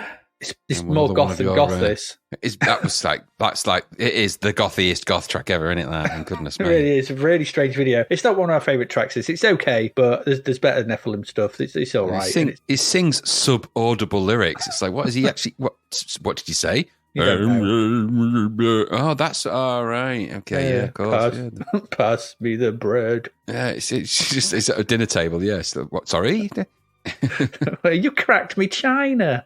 Why are you in my house? Get out. Don't live here. Who are you? Stop stealing all the flour to throw at yourself. Fields are for you. Nephilim? Never heard of him. Nephilim? Does he live down the road? I don't know. Number 38, Just Keep Rocking by Double Trouble and the Rebel MC. You see, you even said it in the right way then. Double Trouble and the Rebel MC. Rough like a ninja, stinging like a bee. Here he is. He's back by public demand. He's got a wobbly. Woo! Yeah. I was like, it ain't good, is it? It's even worse. Yeah, it's not a sample. They've actually recorded their own version of that. Even worse. How bad is that? And it's slow as well. He goes, woo. Yeah, it's like he's not enthusiastic about it. If you're going to have the James Brown one, he's not like in that, woo. Yeah, it's like, ah, yeah, ah. So, like somebody stepping on the back of a chicken. So. It's awful. Number 40 is One Better World by ABC. Bland bore. Yeah. Stabby shit brass. It's so stabby. Rubbish. Number 48, Long Hot Summer 89 by the Style Council. Just don't re-release your 1983 song. Don't do it. No, don't. It wasn't particularly sophisticated in 83. It's now just a dull as dishwater song and dull and boring. Go away, Style Council. Yeah. And at number 56 is Waltz Darling by Malcolm McLaren and the Bootzilla Orchestra. Of course it is. Of course it is. Yeah. Bit more interesting though, this. Bit more interesting. I think this is a really good track, actually, and it's good because of a number of different things. Firstly, I remember listening to this with Brown Sauce, and he really liked this track, and in fact is a big advocate of it. And also the other track one of the other tracks off the album of the same name, because this is off an album called Waltz Darling. The other track is Something's Jumping in My Shirt, which is another one that Gary really likes. I know he does. I think it's actually a really interesting album, and this is a very interesting track because it is very early kind of sampled, DJ track. Sort of track mixing, scratch mixing, very, very peculiar sounding track. It's a blend of all sorts of different styles. I really like it. It's got a really unusual melancholy to it, which I find quite endearing. It's a good track. It's a really good track. Certainly sticks out like a sore thumb in this list. Yeah, it's not too bad. I didn't actually mind it, although I just found him going darling got on my tits a bit. I was a bit like, oh, shut up. When he goes, darling. It's sampler, you see. Just keeps popping up in the video going, darling. It's because they've got a sampler, but they're not frightened of pressing the old repeat button. It's like, yeah, don't do that. Pressing the darling, yeah. But when he's in the studio, he's going to be quite a present figure, isn't he? Because he was one of the people that produced this as well. So you can imagine how intolerable Malcolm McLaren would be in the studio context. Goodness me. Yeah, and number 68 is Walking on Sunshine by Eddie Grant. Yeah, it's probably good, that. I don't know anything about it. It sounded all right. Not really my cup of tea, but it's all right. It's all right. Yeah. What is good though is at number 92 is Little Red Corvette, 1999 by Prince. So it must be a re-release, is it?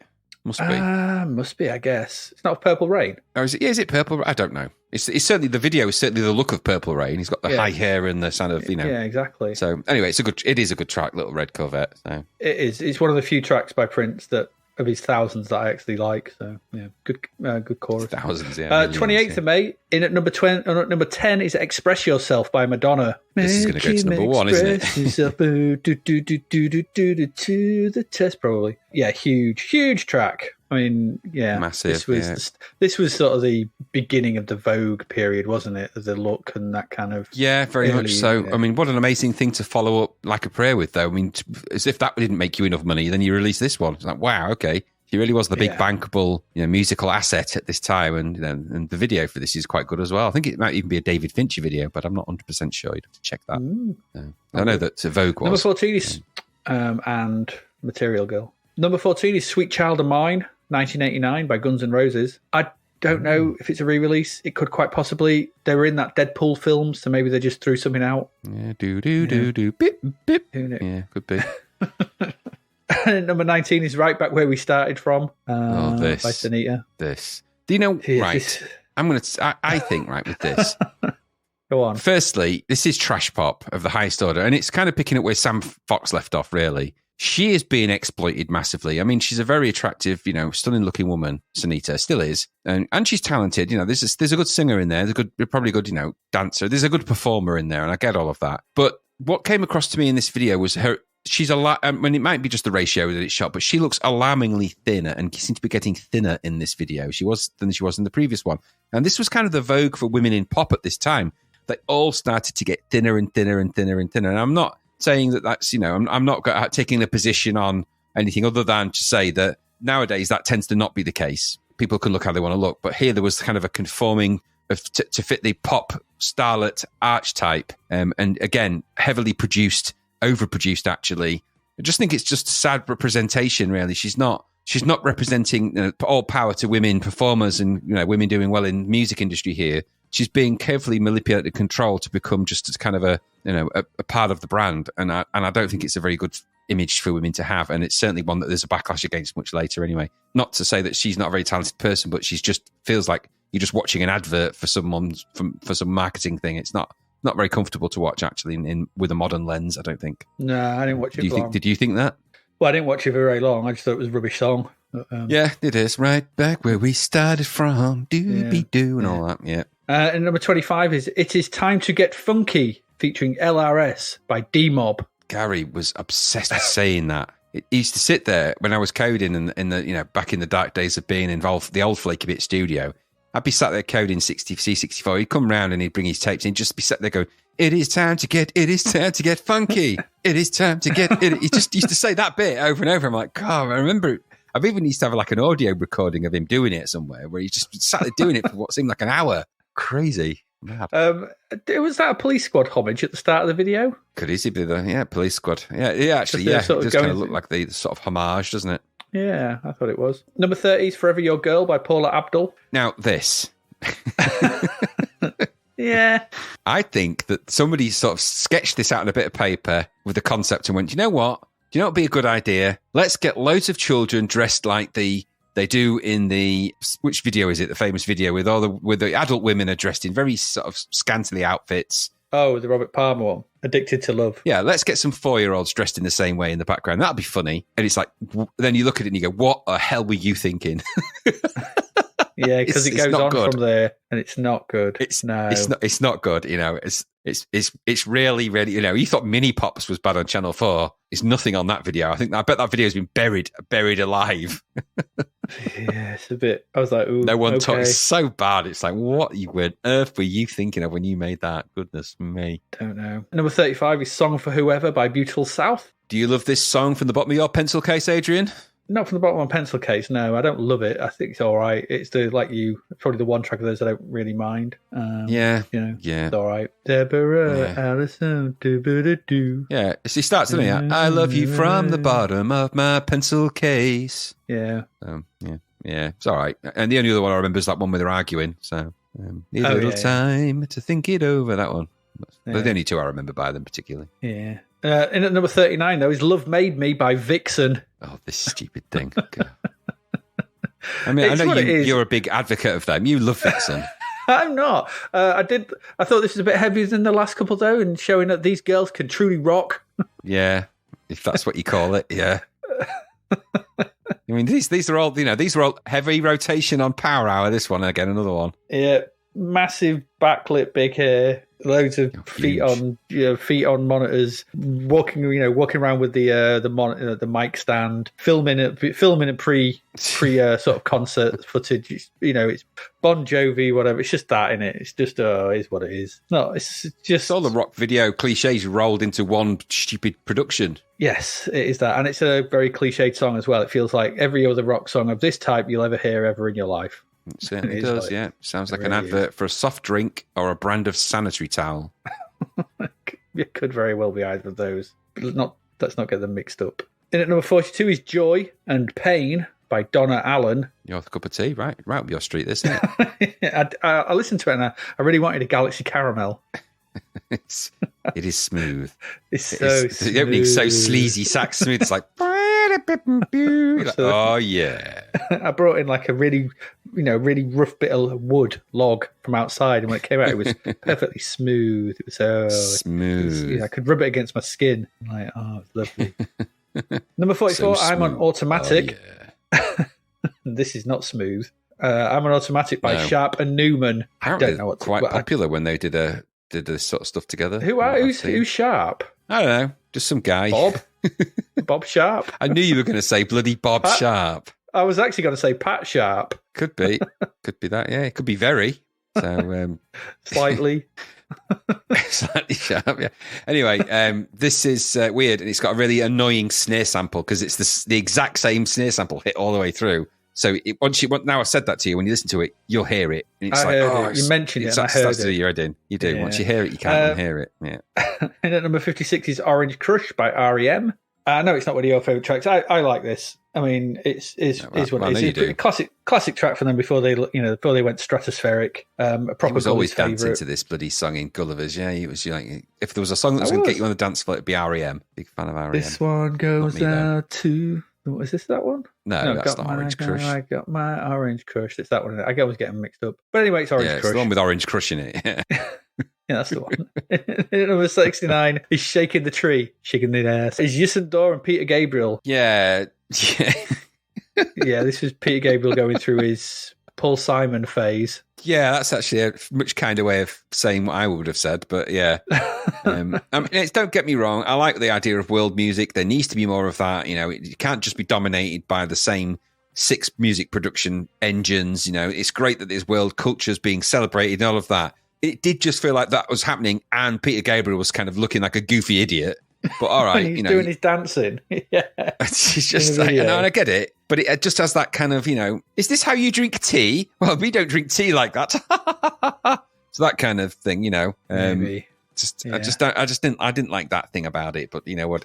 It's new cultures on TV, and that's pretty cool. Yeah, there was an 80s thing, wasn't it? It was this. We've said this before about people like Sting and the guy from the tribe from the Amazon and stuff like that, and it's like, look at me, yeah. I'm doing my world. I'm doing my good thing. Yeah, absolutely. Malcolm McLaren being another one. He went around the world. Let's get the drummers of Burundi in the studio to record with Shaking Stevens. So let's see what happens. What could happen? It's just too much sweat. Well, exactly. He shook all his sweat at him. They're like, take us back home. Don't want to be here. Now, take us back. He's got too many thick jumpers on. He shakes too much. We feel he's quite ill. Let's get on to some albums. Let's just rattle through these. 7th of May, at number 1, is Street Fighting Years by Simple Minds. Yeah, we spoke about that. The 8th studio album. Spoke about this as well. Number 2 is 10 Good Reasons, Jason Donovan. These were all straight in, new entries. And at number 3 was Disintegration by Cure. I feel annoyed that Jason Donovan and Simple Minds kept the Cure off number 1 with what is arguably my favourite album of theirs. Not arguably, it is my favourite album. Drug-fueled album, then. That's interesting you like that one. That's the one where most people say he was basically drugged out of his mind. Yeah, but his hallucinogenic drugs affected the actual album But production. The music is ace. Disintegration It's not on account of him. He doesn't do anything. He don't write anything. He just talks. Disintegration is such a great track, as is Plain Songs. Loads of great tracks on that album. It's a really good album. Favourite Cure one. Number 24, This Is the Day, This Is the Hour, This Is This, This Is This. Nothing pretentious about that title. No, it's Pop Will Eat Itself. PWEI. Pwai. Yeah. Pwai. They're getting better, but they're not there yet. No, is this their first album? Oh, second studio album. Second, yeah. Second. In at number 25 is In Your Face by Kingdom Come. No. They supported Wasp. Does that tell you anything else you need to know? They supported Wasp. Also, they had a third single, Stargazer, was pressed, but never officially released. I wonder why. So that means that's as good as Turbo Esprit. They made it, but we can't release it. Maybe. Don't ever release it. Don't ever. In 3 years' time, someone else will cover it and release it, and we'll wonder why. Do you see? Two singles were released from this album. One's called "In Your Face" and the other one's called "Do You Like It?" Come on, such a fine line between genius and stupid.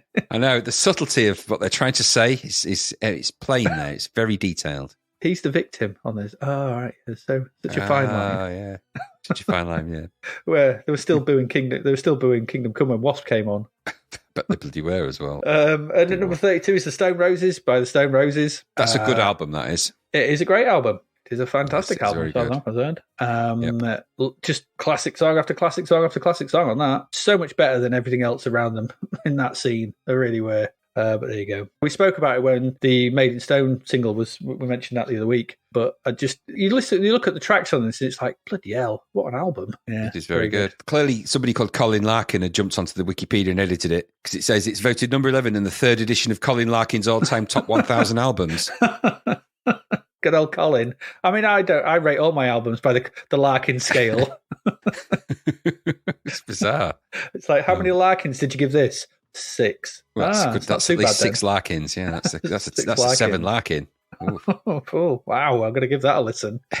It gets that high on the Larkin scale. It's a scientific measurement. In at number 39 is At This Moment by Tom Jones. God knows what he's doing at this moment. What was this? Was this just another sort of compilation album? It had his cover of Kiss on it, and it had a cover of Phyllis Nelson's Move Closer on it. Move closer. God, can you imagine Tom Jones doing that? Move closer. Well, it might have lost some of its subtlety. So I think it's safe to say. I want you to move closer. Exactly, because she would have sung it like, move closer. He's more of a shotgun blast kind of guy, isn't he?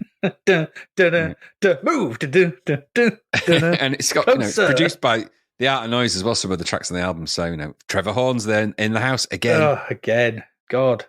It was also released as Move Closer and Kiss, because those are the 2 tracks on that you might recognise. Yeah, probably. If Trevor Horn's doing everything at the moment, does that mean that everyone's got the horn?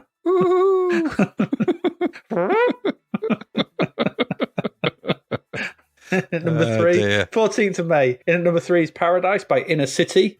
Yeah. Do you know much about this? I don't know much about this at all. Yeah, techno stuff, really. I said to it, like when we spoke about Inner City before, they become quite big on the house and garage scene and sort of club scene.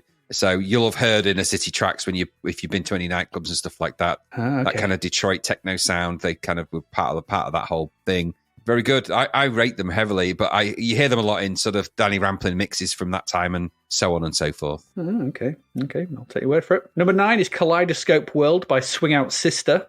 Their second studio album. You remember Swing Out Sister? I do. I remember them, but I don't really want to. Break Out. That woman had the widest mouth ever. I mean, she made Steve Tyler from Aerosmith look like he had a narrow mouth.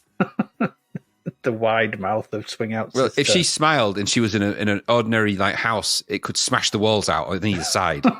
It's just very powerful sideways, movement. So you've got to be careful with that. You have to be careful.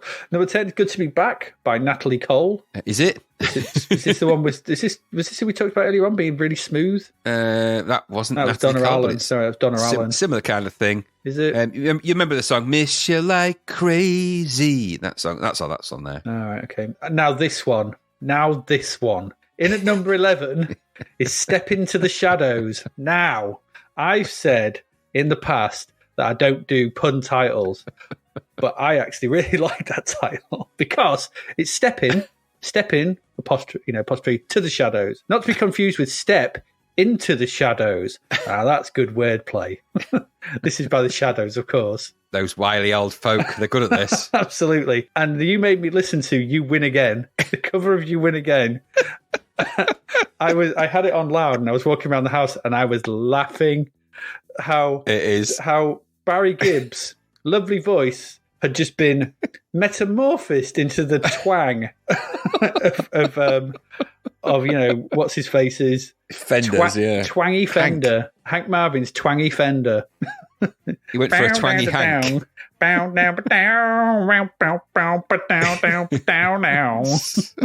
So weird.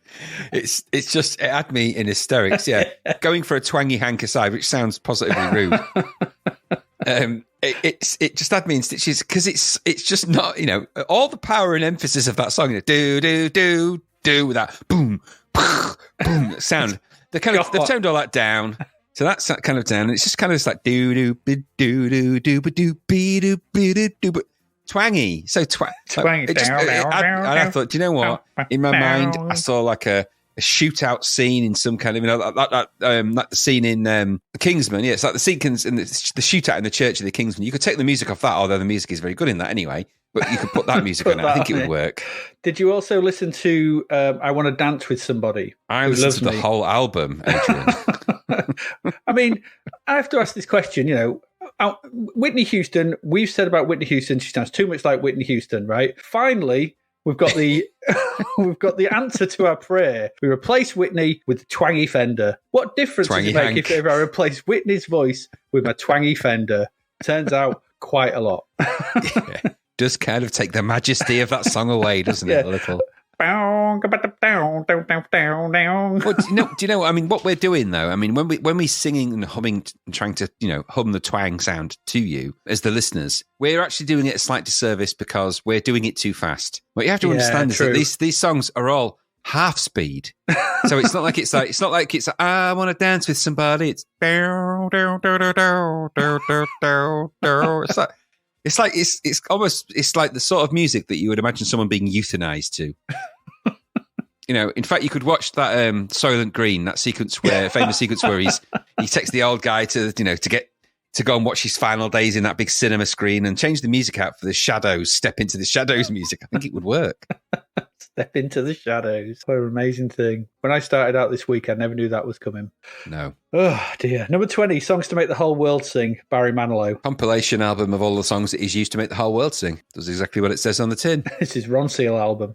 In at number 46, In Search of Sanity by Onslaught. Sure they were by this point. I know I was. Awful thing, that. Yeah, dreadful. Thrash metal. Number 68, Repeat Offender by Richard Marx. Yes, we've all heard the old Richard Marx song here and there, haven't we? Right Here Waiting. Yeah. Wherever you go. Is that his song? Yes. Well, now that's... I don't know if it's his song. Is it the first recording of it, or is it a cover of... I don't...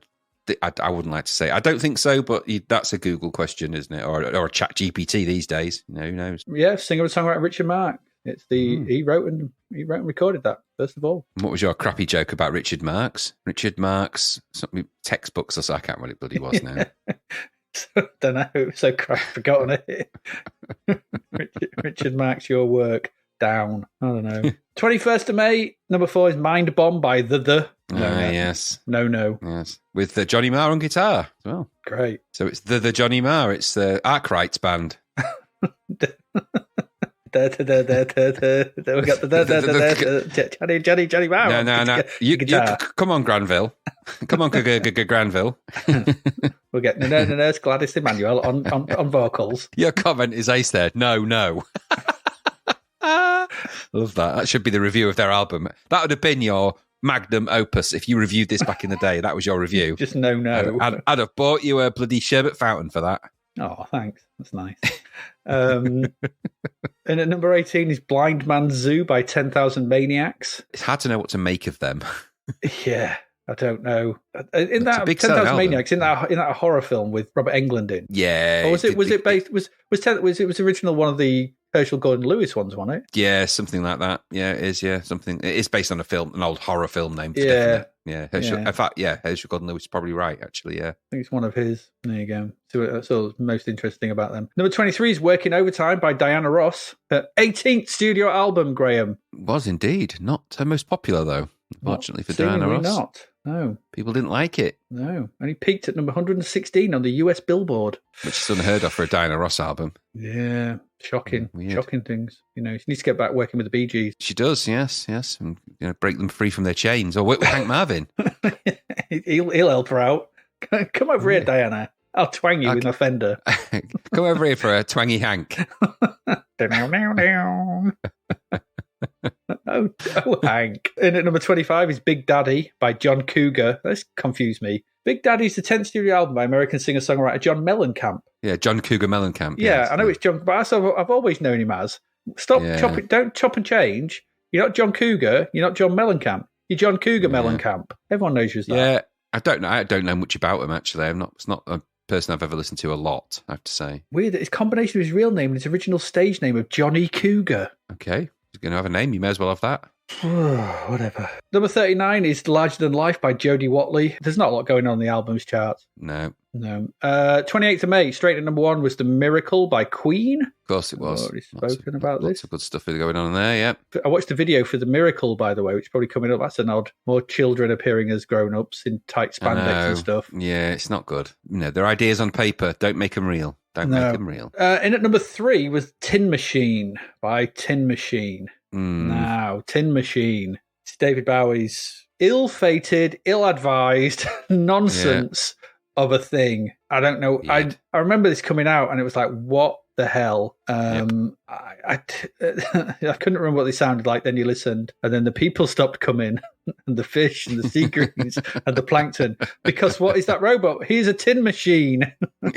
He is a tin machine. Yeah, good old box. Yeah, Bowie's dalliance with eternal arse wankery. Hated Tin Machine and always thought that they should have been laughed out of it. They would have been laughed out of every agent's office in the land if it wasn't Bowie. Yeah, the only reason they got anywhere is because of him. That song, Tin Machine by Tin Machine, is just dreadful. It's dreadful. It's dreadful. It's bad. Really bad. Oh. Really, really bad. I'm very sorry if you like Tin Machine, but not all what Bowie did was good. And this is not good. No, it ain't. I'd rather listen to Dance Magic Dance. Yeah, I agree, actually, yeah. That's a fun tune. Us some more traditional. Give us some more traditional Bowie and none of this weirdness. No, but in fact, this revitalized my career. Ugh. Did it now? Did it? Whatever. Finally, number 14, Life is a Dance, the remix project by Chaka Khan. A remix album, unusual at the time, that. Yeah, I think the only one I'm sure there were others, but the only one I was aware of at the time was the Madonna one, the Jelly Bean Bonitas one. Yeah, it's unusual to, but Chaka Khan is Chaka Khan. Chaka Khan, where you going, Chaka Khan? Chaka Khan. Chaka Khan. Chaka Khan. Are you a Chaka Khan or a Chaka Khan? Sounds like a motivational poster. It is. It is. Picture Chaka Khan dancing. Are you a Chaka Khan or a Chaka Khan? It's Johnny Woo from that. What's that? I forget the film. A Pain and Gain, isn't it? Do be a doer, don't be a donor. God, that film. Dear. Anyway, there we go. That's your music for May 1989. We're going to take a quick break. We're going to come back. We've still got 4 games to get through. I wonder if there's any good ones to come. Let's find out.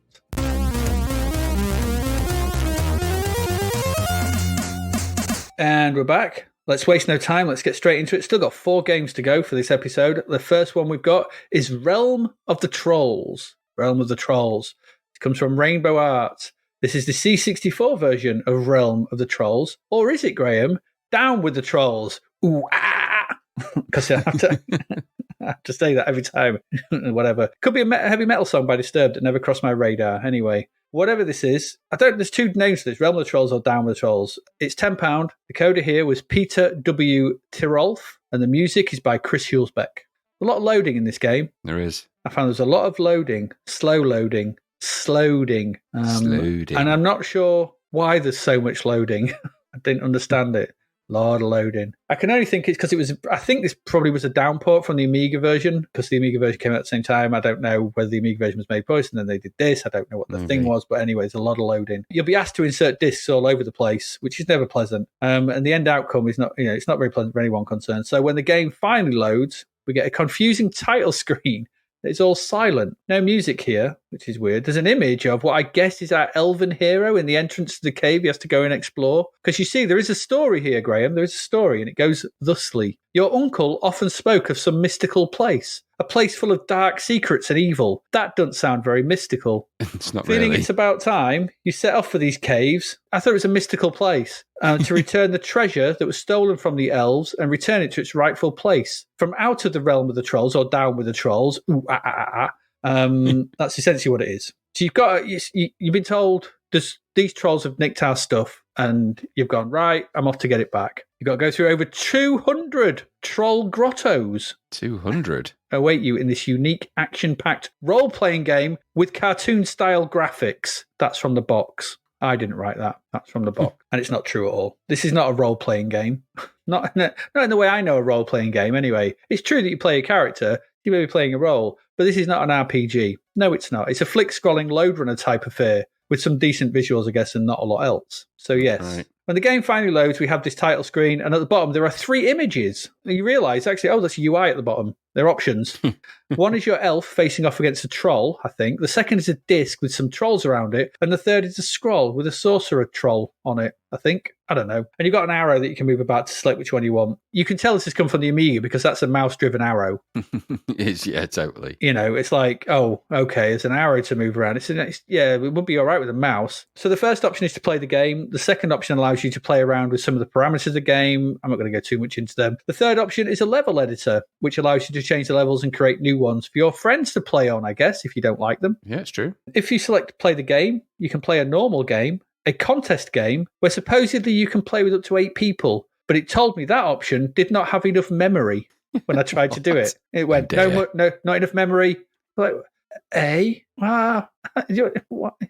can't put more in. Something's gone wrong. And there's a test game where you can play any level you want. So it's a plaque of practice. Choosing normal game sees more slowing. All I can say is thank God for the warp mode on Vice. And then finally, the game starts. You can, because I'd still be waiting. You control your elf, and you start at the bottom of a large maze-like 2D room with lots of ladders and platforms. On some of the platforms are treasure, and it's your job to roam the platforms and collect the treasure. It doesn't get more exciting than that. Once you've collected it all, you can return to the door you entered in from and move on to the next level. This is very similar, just as an aside, to Bomb Fusion, really. It is. You collect stuff, you do a thing, you do anything, you head back to track. Whereas Bomb Fusion, as you said, was like a shot of endorphin. This is like a shot of Novocaine or something, or whatever. It's just the opposite. What's the opposite drug to endorphins? It's the ketamine or something, yeah.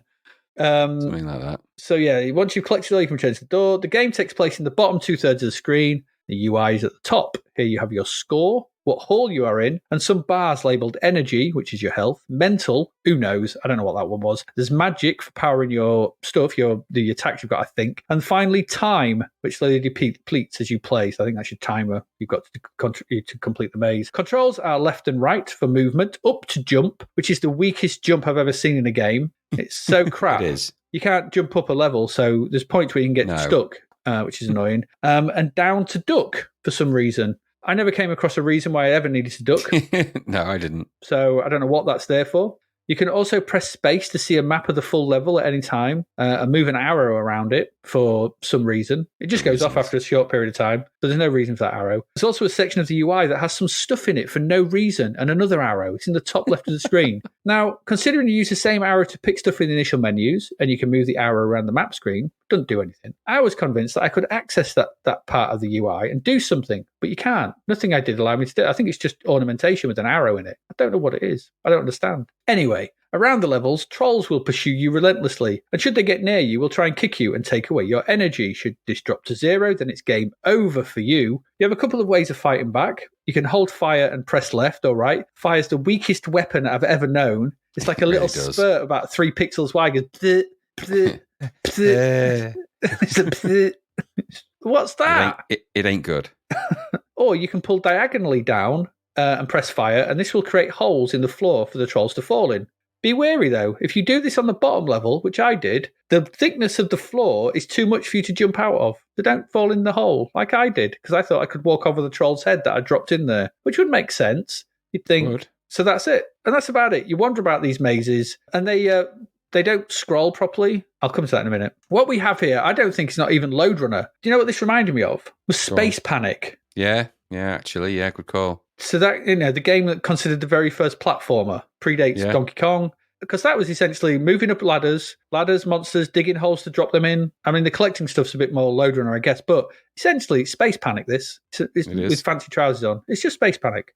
It's another retro blast. We've seen this loads of times, and they've just put something on, but it's Space Panic. And that's nearly a decade old now. So it is. And whilst it may have been nearly a decade before, 1980, arcades were new and things like Space Panic, oh, look at this, it's all right, we'll play that sort of thing. You've got to need something more to hold the interest at this point. It doesn't help that the gameplay is really slow as well as you trudge around the maze and climb ladders. There's no real oomph to this. And the flick screen scrolling, which is annoying. The Amiga version has full screen scrolling, so it scrolls with you. This scrolls when you get close to an edge. So it does that.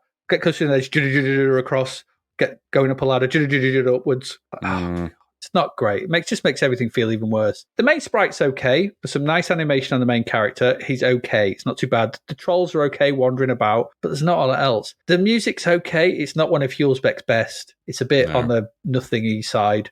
It just suffers this from being really dull and really uninteresting. I mean, if you want a game like this on the C64, go play Load Runner. We reviewed Load Runner ages ago. We did. And I suppose there's loads of other variants of this, and they've come out since. Load Runner's been remade. But Load Runner had a real fast pace to it, single screen, running around, going up ladders, collecting the things, moving on. You had the editor. This is a Load Runner Space Panic ripoff, and not a very good one. Its slowing will drive you nuts. And the payoff at the end is really not worth all that waiting when you get down to it. This really can get down with the trolls, as far as I'm concerned. Awful game. Just boring. It's too boring to be awful. It's just a nothing of a game. It's just nothing to it. It's like, what was that one we dynamic duo. It's like one thing, and you just do it, and it's dull. Yeah. And the mazes aren't even particularly interesting to navigate, and the movement's slow, and it's like, it also felt a bit like that Beyond the Ice Palace, reminded me a little bit of that from a visual standpoint. I thought that, yeah. There was elements of that, but just not even as interesting as that. Nah, this is really empty and dull. And what did it get? It got 60%. How? Madness. Madness. How did it get that? We don't know. It's not 2/3 a good game. It's a 30 odd this at most. What did you think? I agree completely. I mean, it's not a terrible game to look at initially. You know, there's some nice little animations and the sprites have a nice animated quality. Some good stuff going on there. Sound was interesting enough, and a very average couple of Chris Husbeck tracks, but Chris Husbeck on an average day, no, they're not terrible, but they're not great. Just, Yeah. Everything took a while to load, though, and that was the sign. I was like, a lot of loading going on here. That normally means that if it's too much loading, then it's not loading enough good stuff. When the game itself arrived, it's just, unfortunately, a really boring plod around a load of dull-looking ladders. Yeah. Picking the occasional thing up and being menaced by a gremlin. Graphics aside, it's just boring. It's just, it needed more thought. It's so little thought's gone into this. They've got thought about all the nuances of creating those little animation when he walks and everything else, and the way your hair bounces and all that. To go through all those lengths and then to make the game nothing but wandering around. It's like, you missed out the game. Where's the game in it? Yep. So it's just, it needed thought. It got 60% for a thoughtless game with average music and, half decent graphics. Okay, maybe there's maybe 60%. I think perhaps it's a little bit generous, but it's a full price game as well. It just felt like it was a really bland thing.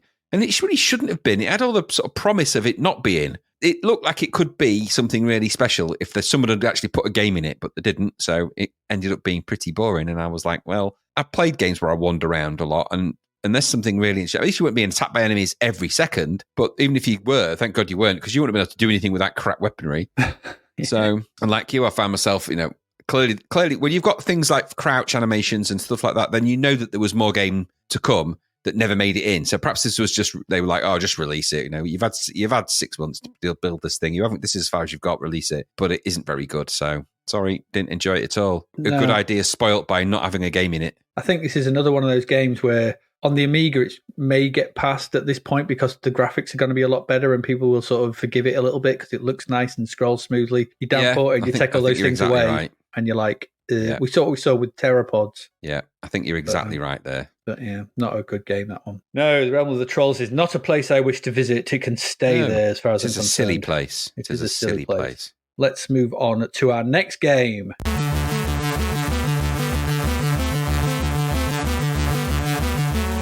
And Graham, I've heard this said about you, that you are a human killing machine. Tell us all about it. It has. Some games do actually make you want to be a human killing machine, but we can't say that because it upsets the podcast police. So we won't say that. This is published by US Gold.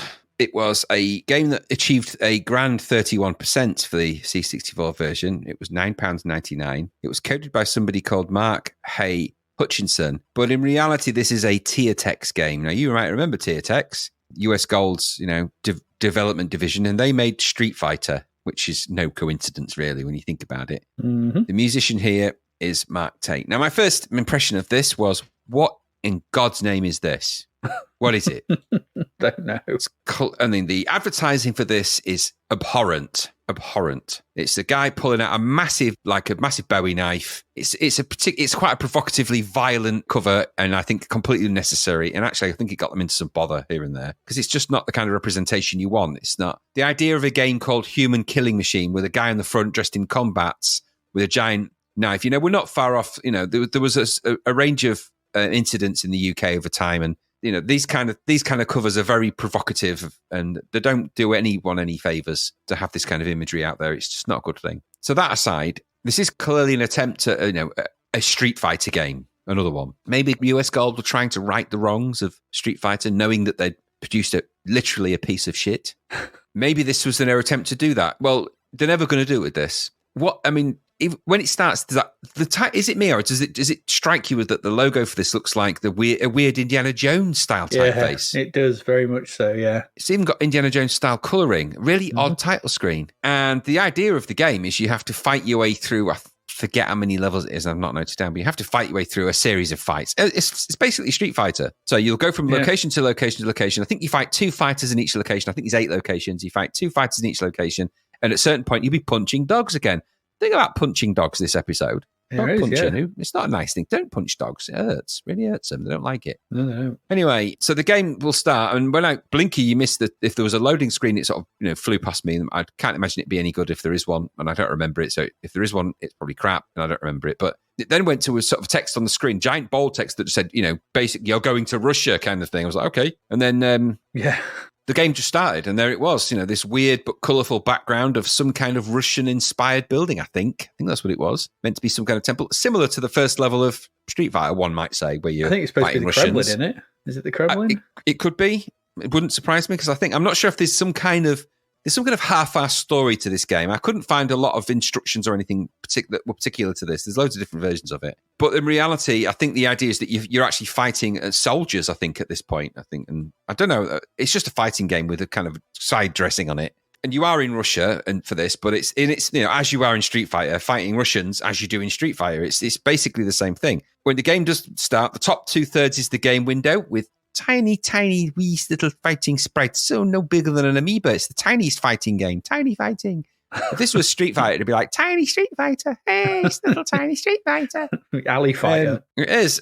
In high-res overlay, I suppose you could call it that, but with graphics so small, with so few animation frames, that it renders it unplayable and unenjoyable at the same time. It's almost akin to Yao Kung Fu and that kind of size sprite, but with less animation frames than that even. And that had the benefit of being at least Kung Fu based, and you could jump around, which you won't want to do in this. There's no fun to be had with this, by the way, none. No. There's no notion of control really at all. Something might happen in this game maybe, but there's no logic applied to any of this. The bottom third is the large logo of the game. So most of the screen is taken up by the logo, human killing machine, massive at the bottom there.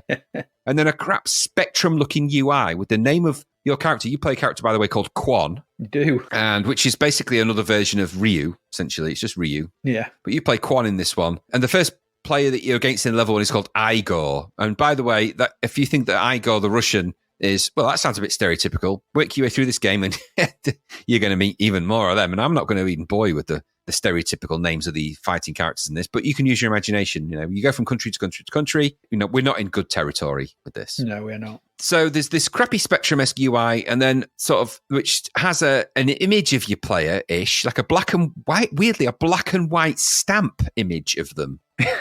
And your energy and your score in a mini, it's like I say, it's an icon. I don't get it, but it's clearly straight from the Spectrum version. They haven't done anything with it other than just draw that. So they're going, that looks all right, draw that on it. The Amiga version, by the way, is much bigger sprites. It's much more like Street Fighter. It looks a lot more like that. It's still crap, but it looks more like Street Fighter. It's way bigger. This is like something went badly wrong. Even the Spectrum version has bigger graphics than the C64 one. They all do. The C64 one was reserved for micro fighters, tiny. Anyway, so when you move your joystick, supposedly your fighter's going to move. It actually just fidgets and shuffles and twitches across the screen. Maybe he'll do a weird backflip. There's not enough frames of animation to really know what he's doing, actually. He might be walking. He might be just doing some kind of one-step shuffle. Who knows what he's doing? He could be doing the Macarena for all I know. It doesn't make a difference because you won't want to fight with him, because as soon as you start trying to do moves, everything you do is the opposite of what it actually does. So you'll try and kick, it won't kick, it'll crouch. You'll try and crouch, he'll punch. You try and punch, he'll jump and backflip. You're like, what? Who invented the controls for this? And what was going on in their life that made them unleash this onto humanity? There's apparently loads of moves you can do, like kicks, jumps, punches, somersaults. It's just rubbish, though. You can't really do anything. So, and by the way, just in case because you won't be able to pull any of these moves off in a meaningful way. So don't worry about it, though, because the game's so ridiculously easy that you won't need to, because you can just do the same move over and over again. As soon as you get one move that's successful, you just do that move repeatedly. Keep doing it.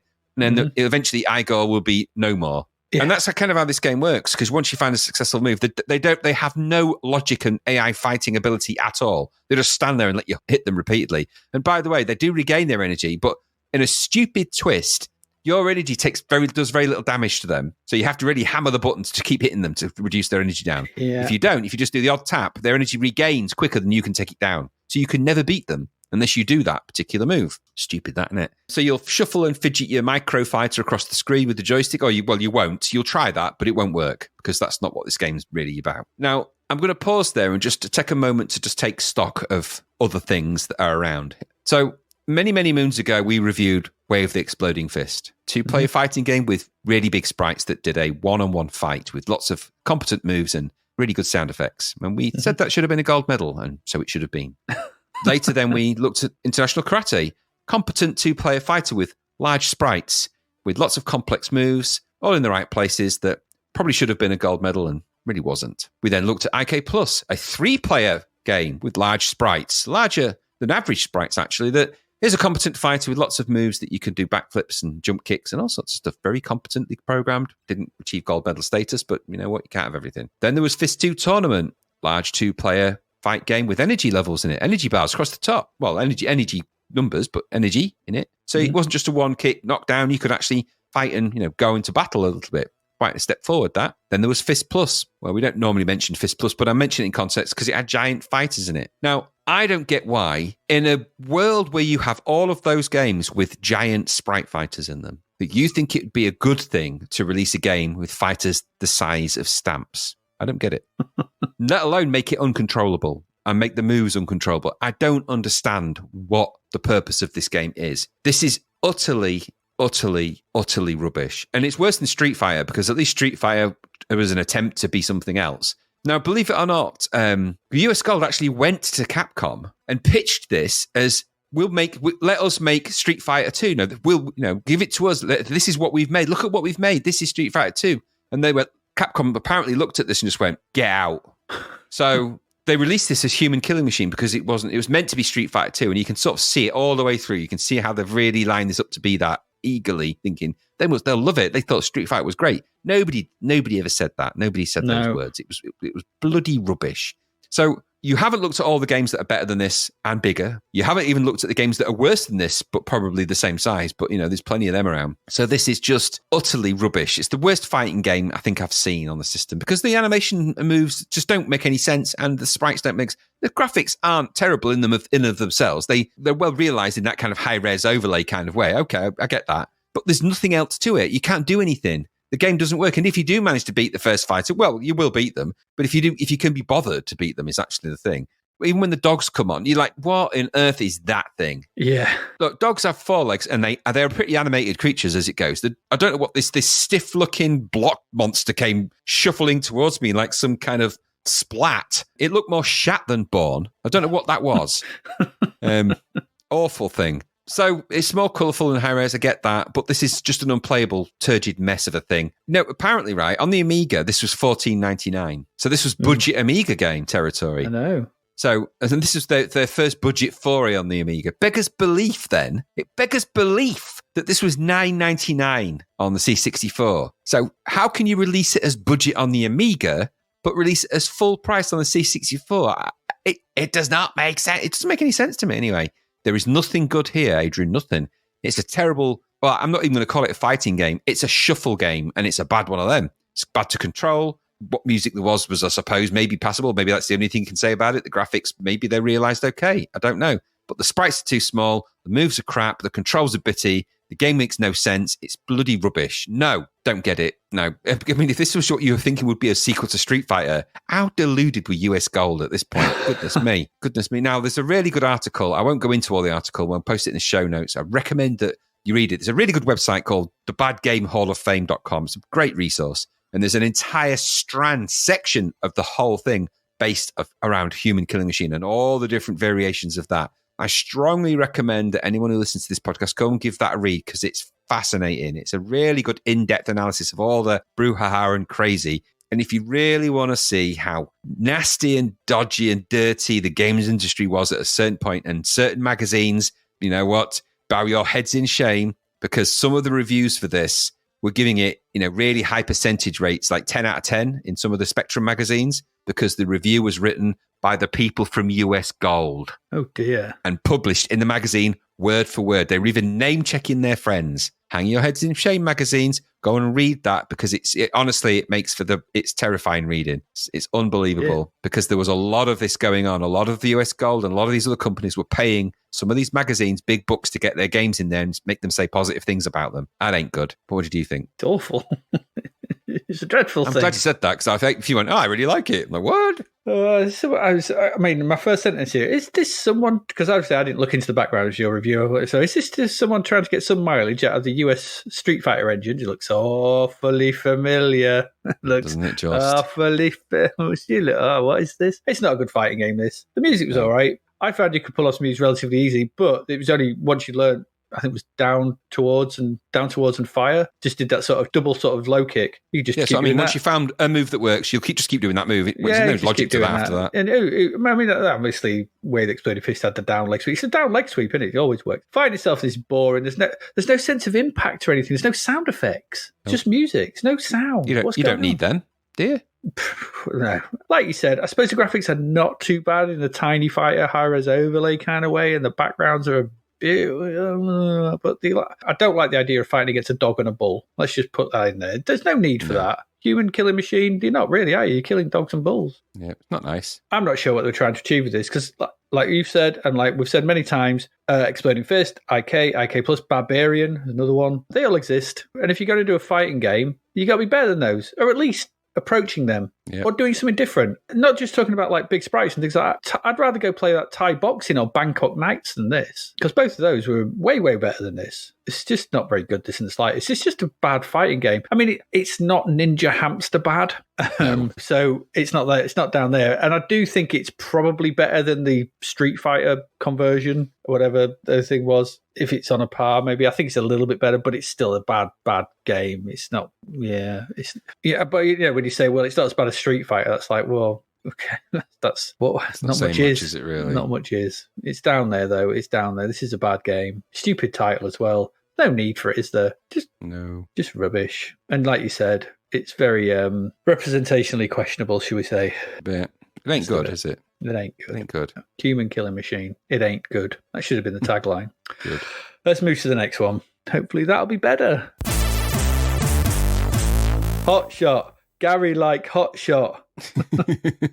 He's back. He's back. Gary Lineker. This is Gary Lineker's Hotshot. Gary Lineker Hotshot. We like this. It's another month. This is Gary Lineker's Hotshot. It's another month. Another football game leaps from the shadows and tries to ape the fun and excitement of Micropro soccer. This time, our favourite football of the time is back in Gary Lineker's Hotshot from Gremlin Graphics. Coding here is by Ray Trudeau, with graphics by Rory Green and John Harrison, and music by Mr. Gremlin himself, Ben Dalglish. Upon loading, we are presented with a very busy title screen.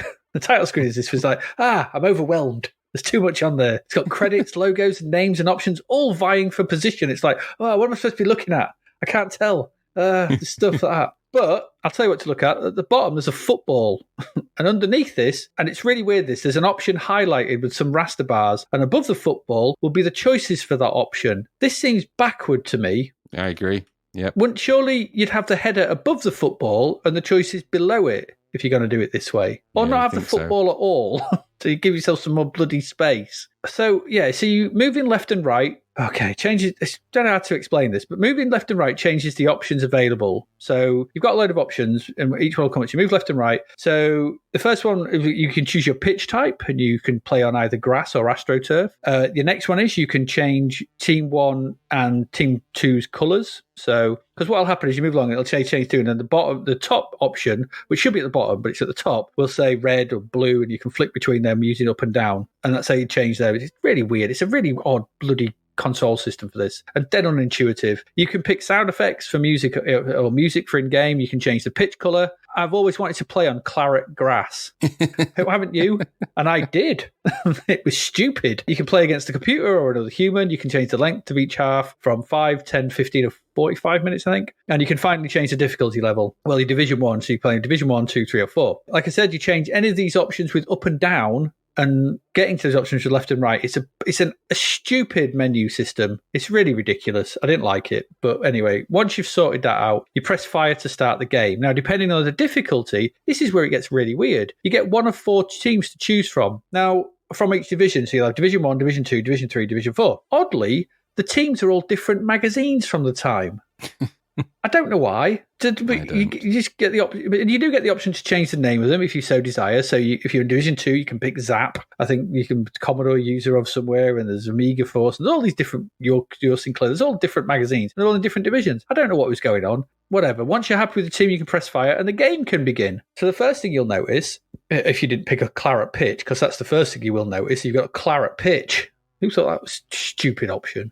Is the amount of screen given over to the UI. That's the first thing you'll notice. Loads of screen given over to the UI here. A good third of the screen at the bottom is filled with stuff. There's loads of stuff, pointless stuff at the bottom. So from the left, we have the word score, then the teams and their respective score. Now I can work that out. You just need to give me the names of the teams and a number next to them. I know that score. I don't need something to tell me. Pretty simple, really. Then we've got a map of the pitch. Again, I kind of know where I am on the football pitch. I don't need a map. Then we have each team's power bars, a small space for some messages, and then an overly designed stopwatch with the time left on it. Above this, taking up most of the top 2/3, is the game window. Not quite all the screen, though. A bit zoomed in. There's a bit of edge around it. Top-down view of the game. So, yeah, and on that window, you'll play what I will loosely call football.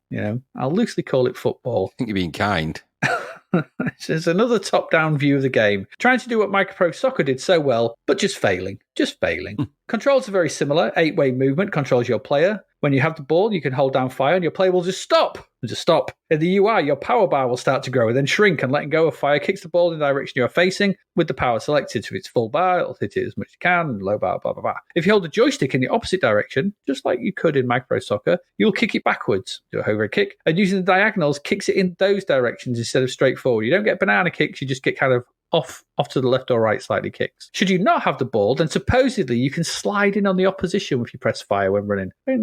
Sometimes it would do it, sometimes it wouldn't not. As in football, balls go out for corners, throw-ins and goal kicks. Control of the keeper is automatically done by the computer, so that's basic stuff here. The graphics themselves, like the polish of the sensible software game, they're chunkily medium res without the high-res overlays, and the lack of screen to play in quickly becomes a pain. There's not a lot of room to move around. The scrolling's also jerky. It's really jerky. It is. And control of the players is jerky. Lacks any kind of finesse as they bumble about all over the place and bumble into each other and run around and it's just things moving. Sometimes goals will be called as goal kicks. I scored once, rolled in on the floor. Goal kick. I was like, no, it's in the back of the net. That ain't good. That's a goal. No, it's a goal kick. You're rubbish, ref. And sometimes the ball will bend because the scrolling kicks in defiance of the laws of physics. Don't kind of move properly. It's all over the place. It's bad, this. It's jerky. It's horrible. When things go off for like a throw-in, you have to wait for ages for one of your players to run up and take the throw-in. All the time, the clock's counting down. The clock counts down and starts counting as soon as you're moving it at the beginning. So even before you kicked off, you can lose seconds. It's just rubbish. There's loads of stuff that's wrong with this. The whole thing feels like a quick knockoff that's tried to justify the price of, and they've tried to justify the price of £10 by slapping Gary Lineker's name on it. It's just like Micropro Soccer's done really well. We need one. We've got Gary Lineker license to stick his name on it. Because again, like the first game he sponsored, he's nowhere to be seen. At least in like that training one, Gary was in the, Gary Lineker was in the actual gym. It was Gary's gym, but at least we could see him. Here, we're playing as magazines. None of this makes sense. How is this Gary Lineker's Hotshot? On the cover of the game, on the cover of the box, he's heading it in, and there's pictures of Gary, and there's all this kind of stuff, and blah, blah.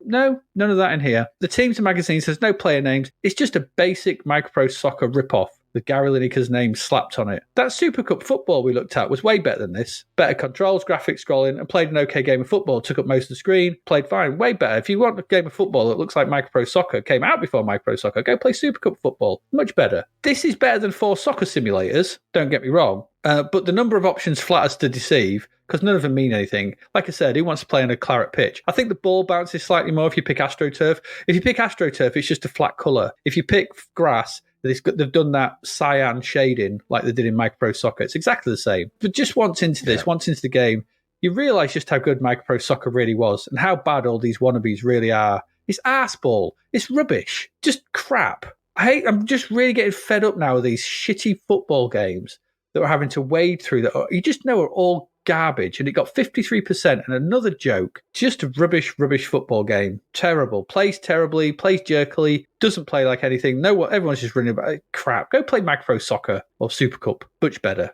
What did you think? Well, shock horror. Another football game that turned out to be A Microprose soccer ripoff, and B, crap. Are we really surprised by that? No. I mean, top-down football is the new sideways football, isn't it, in C64 world? Yeah. No, and we've had loads of them. I mean, this looks alarmingly like the other 4 soccer simulator thing. It does, yeah. And it also suffers from the same problems. You're not as good as coding as, the guys at Sensible are. You're not. No. Microprose Soccer was a game in a little microcosm of that. And yes, other games come along and sort of align itself. And even the early version of it, which was, because they're based on, what's the name of the arcade that they're all basing this on? Is it Tekken World Cup? Tekken World Soccer Cup or something like that. Yeah, something like that. They're all basically that. But Microprose Soccer is the one that's kind of did it justice, and then obviously that goes on to become very successful in other ways. This one is just rubbish, and I written down exactly like you did. This is just Gremlin have gone, wow, look, you know what? Let's make one of them. Let's just stick Gary Lineker's name in it, because you'll put your name on this, won't you, Gary? Me like we don't go. It's just right down there. But it's just rubbish. I tried to play it, and it's just not playable. That's for a football game. It's the same problem we had with 4 Soccer Simulator. It's just not. It's not working. It's not a very good game. It's a rip-off of a much better game at the same, slightly cheaper price, isn't it? But still a rip-off at £9.95 for this. Just because they stuck Gary Lineker on it, because they know he had currency at that time. People would have bought it because he was on it. Yeah, absolutely. Which is absolutely abhorrent. It's just these are young kids who you're talking about here. You're not talking about adults who would want this. You're talking about young, impressionable kids who were into football, and that's low. That's low, and this is what Gremlin became. No, I don't care what everyone says. There is a few good games there, the Monty on the Runs and stuff like that. Okay, fair enough. But they became something like a lot of these other companies, like Elite, like Gremlin. Well, Gremlin have become like Elite, like Ocean, like US Gold. They're just ripping people off now. And this is another example of a Gremlin game, half finished, half working, half-assed. Rubbish. The only thing not half is the cost. It is dreadful. Why would you do this? Why would they spend all that time trying to build up the name for themselves as these things, with those early releases having some good things about them, only to know at the end of the C64's life just start ripping people off. Shame on you for this. I thought it was awful. No, you're right. It's rubbish. Just rubbish. And how did it get that score? Come on, 53%. Get lost. Yep. Yeah. Oh, there we go. More crap. More crappy football. It's not like C64 can't do good football games. It can. We've played them. What baffles me it's because obviously football was it's the national sport, right, in Britain, obviously. Yeah. Football's national sport, and it's only this sport that has this level of copycat chicanery going on, because Leaderboard Golf came out and it was the champion golf game, and there's been very few golf games that have come out since that. There's the odd one, but not like there's been loads of football games. We had Emily Hughes, that kind of conquered the sideways game. There was no other football game ever going to match that. Then shortly after that, Microprose Soccer came along, aced it. And then we've just had a steady slew. And in fact, if you could even argue international soccer's got its place in all of that canon as well. Yeah, absolutely. Then you've just had this steady slew of crap football games, one after another, all trying to suckle on the money teat. It's just, it's getting me really angry. It is, because it's just ripping kids off. You're talking about kids, you're ripping kids off 10 quid here. Who wants to do that? You don't set up a company and make games so you can rip people off, do you? Is that why they did it? This whole bedroom to billions notion of this cottage industry that went from people coding in their bedrooms to becoming millionaires. Was this the real end result they all aimed for, was to rip kids off? Yeah, Come probably. on. That wasn't what the game industry was about. That wasn't what attracted people I know to it. And you wouldn't get away with it now. Or would you? Maybe they do release broken games, but at least they can patch them. Can you imagine if they released this and then sent you a tape a week later? Right, don't load that one in. That was crap. This is the actual one. Yeah. Sorry, it really rattled me, that. I hate to see it. And it just keeps happening with the same companies over and over again, doesn't it? It does. Just rubbish. No, rubbish. There we go. More rubbish. Hopefully, maybe we've still got one more. Maybe we can have one good one before the end. Let's see. Graham, it's over to you for you to run the Gauntlet. Ah, yes. Now, this was £9.99 and it was published by Ocean. The producer was DC Ward, Detective Constable Ward. It's strange that a policeman would even be involved in this, really. Well, some of these games, pretty well should yeah, be, to be fair. Because Daylight Robbery was some of this rubbish. This was coded by Mark Charles Rogers. They obviously couldn't decide on a name. And Chris Kerry. And the graphics are by Steve Kerry, no relation, or are they related? I don't know. Mm-hmm. And the musician here was Jonathan Dunn. This is based on an ITV show of the same name, which I had no memory of at all. Couldn't remember a thing about it. So I did a bit of the old YouTube research, as you do, and then I still didn't remember it that much. I know it had Martin Shaw in it. He played Doyle in the UK ITV series The Professionals, and then it all came flooding back to me. I remember it now, yeah, because it's the one where everyone said, "Why wasn't it Bodie? Why wasn't it Phil?" What's his name? Is it not Phil Collins, but what's his name? Lewis Collins. Phil Collins would have been hilarious in that. Anyway, it's based on a TV show called Run the Gauntlet. Run the Gauntlet was a TV show where 4 nations, and now I don't know if it's the same 4 nations that were in the game. Maybe it was. But I don't know if it was different nations, but in the game it's 4 nations, but it may be different nations. But they compete for the prize of being the champion. They run a gauntlet, and the one which is technically a series of challenges based in sort of mini vehicles and things like that kind of. So it's a bit all-terrain vehicle-y, and then it's sort of assault course-y, that kind of thing. Mm-hmm. And the idea was that they would compete against each other in these various different races of these different types, then the winner outright. And the challenges were pretty tough courses and things like that. And then the winner of that would be the winner of the gauntlet. They would have run the gauntlet and won, and they got given like a giant fist, a giant silver fist. A bit unnerving. Take over the doing. That's what they want. Here you go. You've won the fist, the TV fist. Thanks. I think Martin Shaw it's based after mine. Yeah, it's exactly it's to scale. You can be scale. Is it? Sure, it's gold. Dear me, silver, whatever. So anyway, according to the blurb for the game, it says Run the Gauntlet TV competition spectacular. Compete as one of the teams in the Run the Gauntlet contest. Your task is to win a whole program from the spectacular TV series, with all the exciting events included. Battle to retain control of fast-moving craft on land and water, power up the assault course, dodging explosions, and keep ahead of the competition pacers. Enough ahead to win that most coveted of trophies, Run the Gauntlet. They should have given the trophy a name, shouldn't they? But, Run it. So in the challenge then, the Run the Gauntlet challenge is divided into 3 events, which are picked at random from the many in store. Each event consists of 3 segments, which can be on land, water, or the hill. Well, it will always be the hill. And which is an assault course. Complete the challenge with the best score, and you'll be awarded the Run the Gauntlet trophy. The vehicles you will be competing with are fast and exciting. Did you know that? So the vehicles are hovercraft. My hovercraft is full of eels. Speedboats, jet skis, and then there's inflatables, buggies, quads, and supercats, which is the type of vehicle. You don't ride on a giant tiger, which was very disappointing when I got to that, but there you go. And each one of those has different characteristics. Hovercraft's tricky to handle. Speedboats, very fast and maneuverable. Jet skis, sleazy and demure, which is a bit odd. Inflatables, moderately speedy. Buggies, fast with 1 man. Quads, fast with 4 people. And supercats, fast with 6 cats. So anyway, in the game, I think is in the TV show, you can compete as 4 different countries. They are, weirdly, Great Britain. Of course, Great Britain. USA. Welcome, USA, everyone. Australia. No, Australasia. Well, Australasia, yeah, well, it's Australia. Holland. Okay. Okay. That's who it is. It's those 4. I don't know if those are just the 4 they thought of, pull out a hat. I don't know. But in the game, that doesn't change. It's only those 4, isn't it? You can't change country or pick any out of a hat.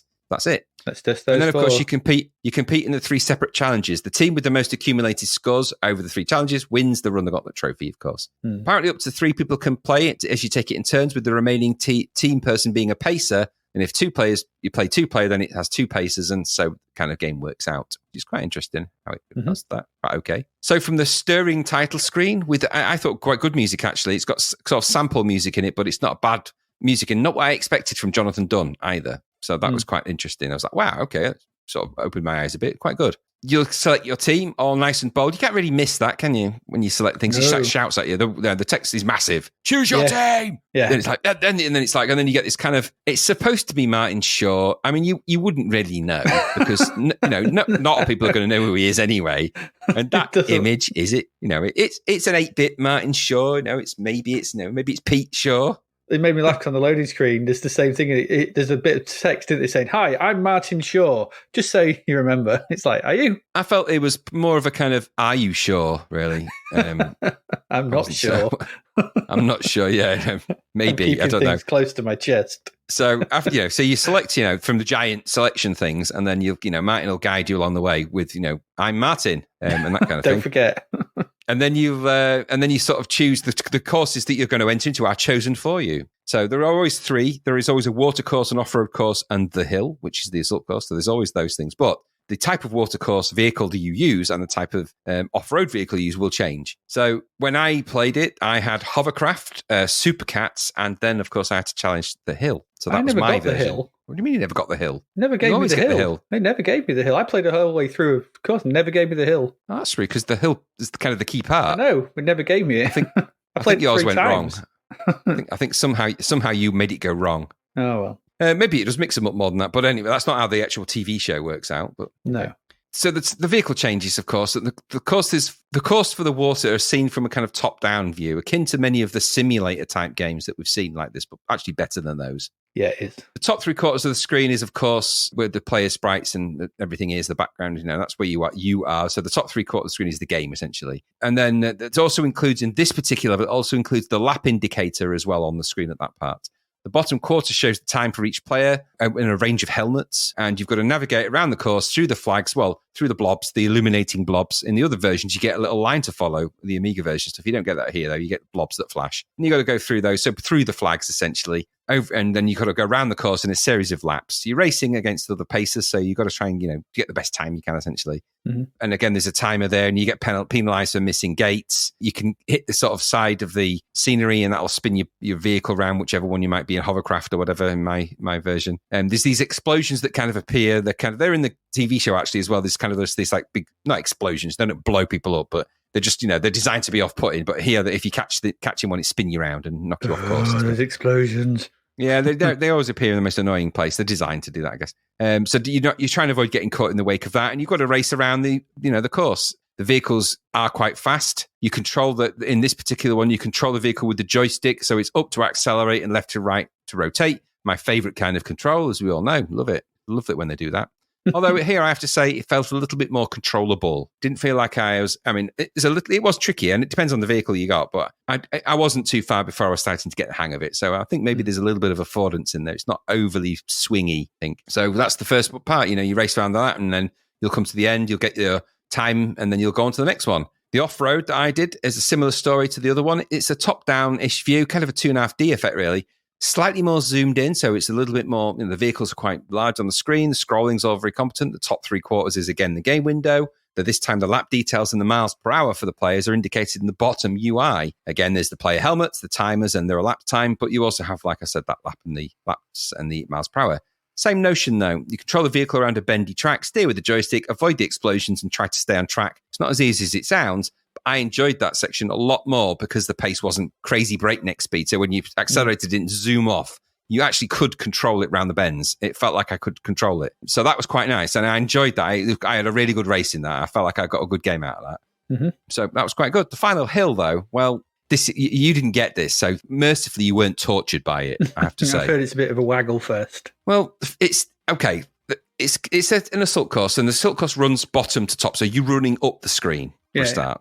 No, and important to note, you're running up. Okay. Now, you need to waggle left and right so that you can go upwards. That hurt my brain immediately. Got to tell you, it's horribly off-putting because you press the fire button to jump, and you can hold the fire button and waggle, which increases your power as well. But if you do that, you've got to run across logs and you've got to run across the assault course itself. So you find yourself when you're waggling, it's disconcerting. It works against the idea of how you're trying to control it. Right. Because you're trying to control somebody going left and right and up and down by waggling left and right and going, and it just it starts to hurt your brain. You need to waggle and navigate, like I say. It's not easy to do that, and you've got to pass the various stages of the course. There's actually sort of component parts. So you're either on the ground, where you've got to waggle left and right to go up. Is it like that? No, it's not like that thing, is it? Because what I'm thinking closest to is that combat school, where you to waggle up and down, didn't you? And yeah, it would have been better. I mean, I don't like waggling up and down because it feels weird, but it would have made more sense when you're running up the screen to do that. So left and right to go up and down feels a bit weird. When you've got to control left and right as well, it sort of just doesn't sit right with you. Anyway, yeah, it's a bit odd. So that's when you're on the ground, or on the ground. If you're in the water and there's a water section of the game, you need to slow waggle. So you've got to sort of sway left and right and wade through. So you've got slow waggle. So slow waggle.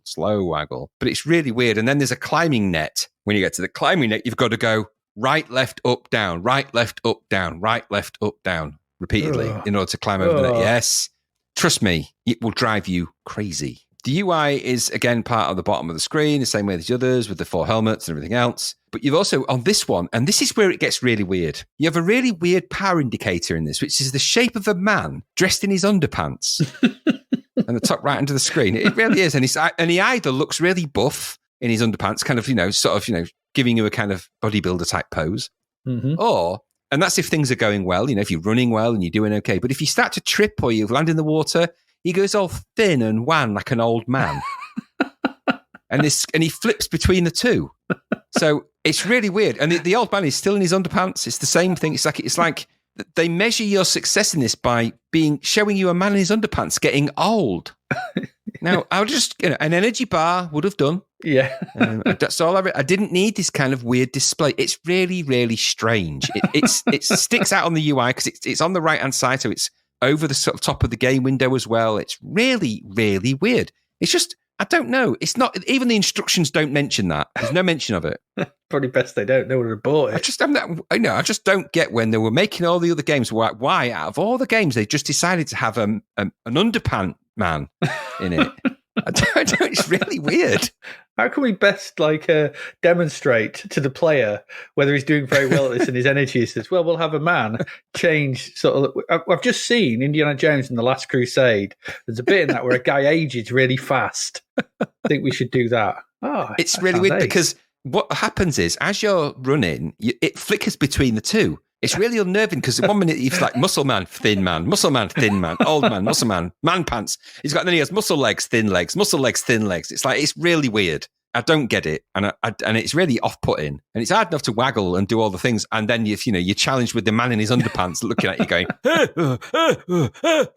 so it's just weird. It's really odd. Why do that? Why those things anyway? The graphics in the game, aside of that craziness, the graphics in the game are generally good, I thought. The UI for the game is bold. You see, when you're selection screens, you can't miss them. I mean, you're not going to miss any options. They are in your face. But that's okay. The graphics in the games are a good mixture of well-shaded medium res and high-res medium res overlaid sprites, giving it quite a nice polish, all said and done. Mm-hmm. In the water and in the off-road, the views are nicely done, and you got a decent control of things. I like the fact that I didn't feel like I felt like I could control even on the water. It felt like I could, and it was called a jet ski, by the way. But I did feel like I could actually control the jet ski, not a jet bike. Jet ski, I was able to control it on the water. So I thought those were really good. And the views for those, they were all good. Scrolling was bug free. The second one was more zoomed in that off-road view, gave it a nice feel. It was nice. It's similar to BMX Kids, actually, the way it looked like BMX Kids Road, but with bigger vehicles, which is nice. Mm. The hill level was graphically good. I have to say the player sprite was good. Background's well drawn. The old man in his underpants I could have done without, but there you go. But it's, the layout, just those horrible controls, which are just counter to how you would instinctively want to do things, don't work. Entering the waggle at this stage is just not a good thing to have done. They should have thought of a better way. Mm. It's okay enough, I suppose. And I guess it's meant to be a tough challenge in that last level, but it's just not as good as the other parts. If they'd have kept it simple and made it work in some other way, I think it would have been a really good triple event thing to do. Eventually, you'll finish it all. The winner's announced, and you get quite a nice graphic with the big celebrity trophy, big silver fist. Lots of graphics floating about, and that's all good. No, all of it is a end-to-end finished production, so that's good. It's a nice complete package. It's better than most of these multi-event games that we've seen on the whole. The two initial games I thought worked pretty well together. The last one does have that annoying control and, of course, man pants, but, it is what it is. It's not terrible. It's just not as good as the other two, and it is a bit uncontrollable. You might get used to that, though. But the music was good. The graphics are good. The general demeanor of the game is pretty good, and it does stick to the game of the TV show as well. So it ties into that. It doesn't do anything crazy. Certainly a lot better than that. It's a knockout game we played from Motion many moons ago. Mm. I thought this was pretty good. It got 80%. I might have been tempted to give it a little bit higher than that. It's doing something a little bit different. At least you got some competent race games in there. They've given higher scores for that for just the race games alone on some of the other games we've had. So I don't know. Maybe giving this in 80s towards 90s. I don't know. Maybe something around that. Maybe it's not. There's just for that last level having the wrong controls. But overall, I had a good time playing it, especially those first two levels, and especially the second one. Not so much man pants, but there you go. What about you? Yeah, I enjoyed this as well. I mean, the weird thing about this is that it's released by Ocean because the people who made it, what's the names again? It's Mark Charles Rogers, Chris Carey, Steve Carey. They're Gremlin stalwarts because they worked on Avenger, Jack the Nipper, Mask 3, and they also did. They also Thing Bounces Back there. They also did that one we looked at the other week, which was pretty good, Super Sports. apart from the dodgy representation bit. They made that as well. So they've got sort of a bit of a knack of doing these kind of things. And you can tell, you look at it and you go, this looks like one of those games. Like I said, the weird thing is it's released by Ocean and not Gremlin. This looks like a Gremlin game. It looks like it has the look of one of those Gremlin games because it's those guys. But strange. It's an odd one, really. But however, it's good. I enjoyed this. It's an interesting multi-event game based on the TV show, as you said. Decent presentation, nice chunky style to the visuals.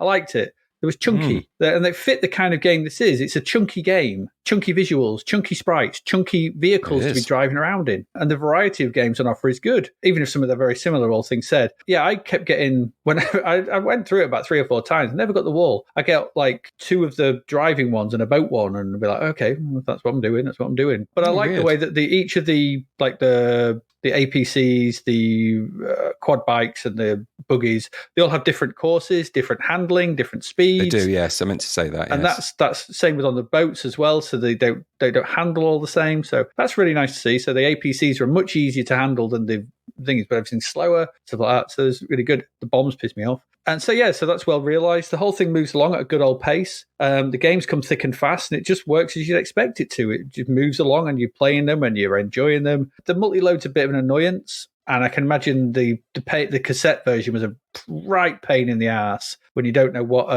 sort of one you're going to get. I suppose maybe with the disc version, it's all over the place. That's where I got it. I don't know. Like I said, I never got any of the run events, so I don't know. An option to practice the ones you like might have been handy to have. Just be able to choose them really, like you had in that Super Sports, that Super whatever one we played. You could play like any of these multi-event games. You can try any of the ones you want because it might be one you really like, and you're thinking we all really like playing that one and playing multiplayer. Yeah. So just have a bit of a laugh playing that one. I think that would have lifted. I think from the options, just that one thing right now. We just want to play that. Just let's play that, and we can because that's a really good laugh. That one. And we like the handling on that, and we like to have a bit of a laugh on that. And I think that's good. It's it's in that super sprint style. Because it's that, it's kind of a scrolling super sprint. It also reminded me a little bit of that really old one. I know that was isometric, but a bit of Racing Destruction set. Had a bit of a look of that as well. So, but one of the better ones we played of these. Enjoyable enough. The random bombs pissed me off, but I did enjoy my time with this. I thought this was a really well put together program that worked. Looked the part, sounded good, just nice options. What little options was you got in, you played it. The games were fun. They were all of a muchness. It stuck to the TV show, and it did what it did, and it did it well. No real complaints. I enjoyed this. I think 80% was about fair, maybe a little bit high, as you said, but I think it's about right for this one. It's probably the one they've got the most right. But nice to end on something decent. Yeah, true. That's very true. So yeah, run the Gauntlet. I'd never played it, and like I said, the TV show was what was it again? Oh yeah, I vaguely remember it. Yeah. That was like that. But yeah, decent game. The best game we've had with the name Gauntlet in it. Anyway, that's true. That's what I would say. That's true.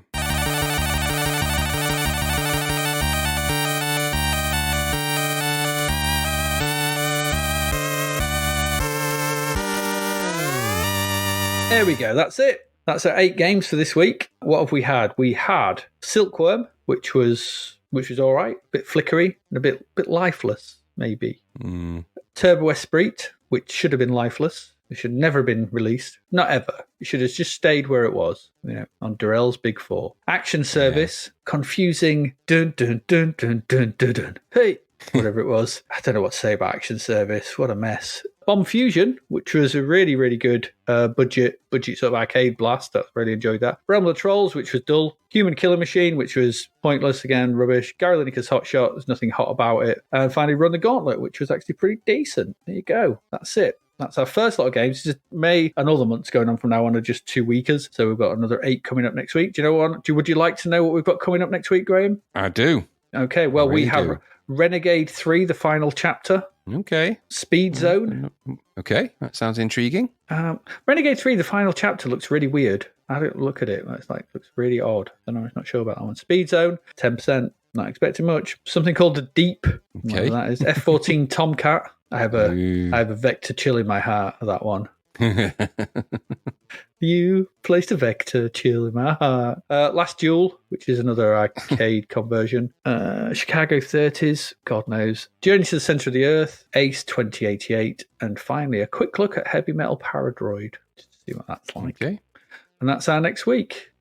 So that will round off May, and obviously films and TV as well. If you wish to support us, you can do. You can do that. You can come join the Patreon at patreon.com/Zapped to the Past. For a small price, you can join the top tier level and join our Discord, get the episodes early. You ask us questions, get on our high scores, all that kind of stuff, whatever you want. You can also just chip us a quid or the equivalent of, and that's also very much appreciated. You can buy us a coffee if you want, ko-fi.com/Zapped to the Past, or buy awesome t-shirts from zappedtothepast.shop. You can buy them from there, and they are very nice. They are very, very nice. It's been a busy week. It's been a busy week for the pair of us at the moment. It has. We kind of work. You work sort of aside from education. I work in education. It's all kicking off because it's the start of the year again. So there's lots of madness going on exactly at the moment. that. So it's quite hard fitting all this in. But we've got another 8 games or 9 games next week. And yeah, I don't know. Have you got anything else you want to add? It's quite late. We've been recording quite late tonight. So I think we might need to knock it on the head. Happy, I think I've said all my piece about dodgy games ripping people off, so I'll say no more about it. I'm sure we'll come across more. I'm sure we will every week. I think it's just going to get worse and worse. But there we go. That's us. All right. On that note, let's leave you alone. We've been talking for long enough. I have been Adrian Mills. And I have been Graham Raddings. And you have been listening to Zapped to the Past. And we will we will talk to you again. Whatever. We'll be back again next week. Goodbye. Thank you for listening to the Zapped to the Past podcast. We hope you enjoyed our deep dive into the world of Commodore 64 games, as well as the music, films and TV from around the 1980s, driven, of course, by the issue of Zapped 64 magazine published at that time. We will return with a whole new batch of games and stuff to talk about next week. Until then, if you want to listen to or download previous episodes of Zapped to the Past, and why wouldn't you, they can all be found on our website at zappedtothepast.com, as well as being available on Podbean, Apple Podcasts, Google Podcasts, Spotify, Deezer, Audible, Player FM, and, well, pretty much anywhere where we can upload them. By the way, we do always love to hear from our amazing listeners, so if you'd like to contact us about anything in the podcast or beyond, you can do so by emailing us at zappedtothepast@gmail.com. We're also active on Twitter under @ZappTother, as well as Facebook, Instagram, and most social media platforms. Just search for Zapped to the Past and you'll find us. Oh, and if you like the podcast and what we're doing, please do like, share, review, rate us. It really helps. Something, apparently. The Zapped to the Past podcast is written and produced by Adrian Mills and Graham Raddings and recorded at Flaky Bits 2.0 Studio. All opinions expressed are those of the writers, and while we indeed love Zapped 64 magazine, the Zapped to the Past podcast is not affiliated with it in any way. Stay safe, see you next time, and remember, we play these games so you don't have to.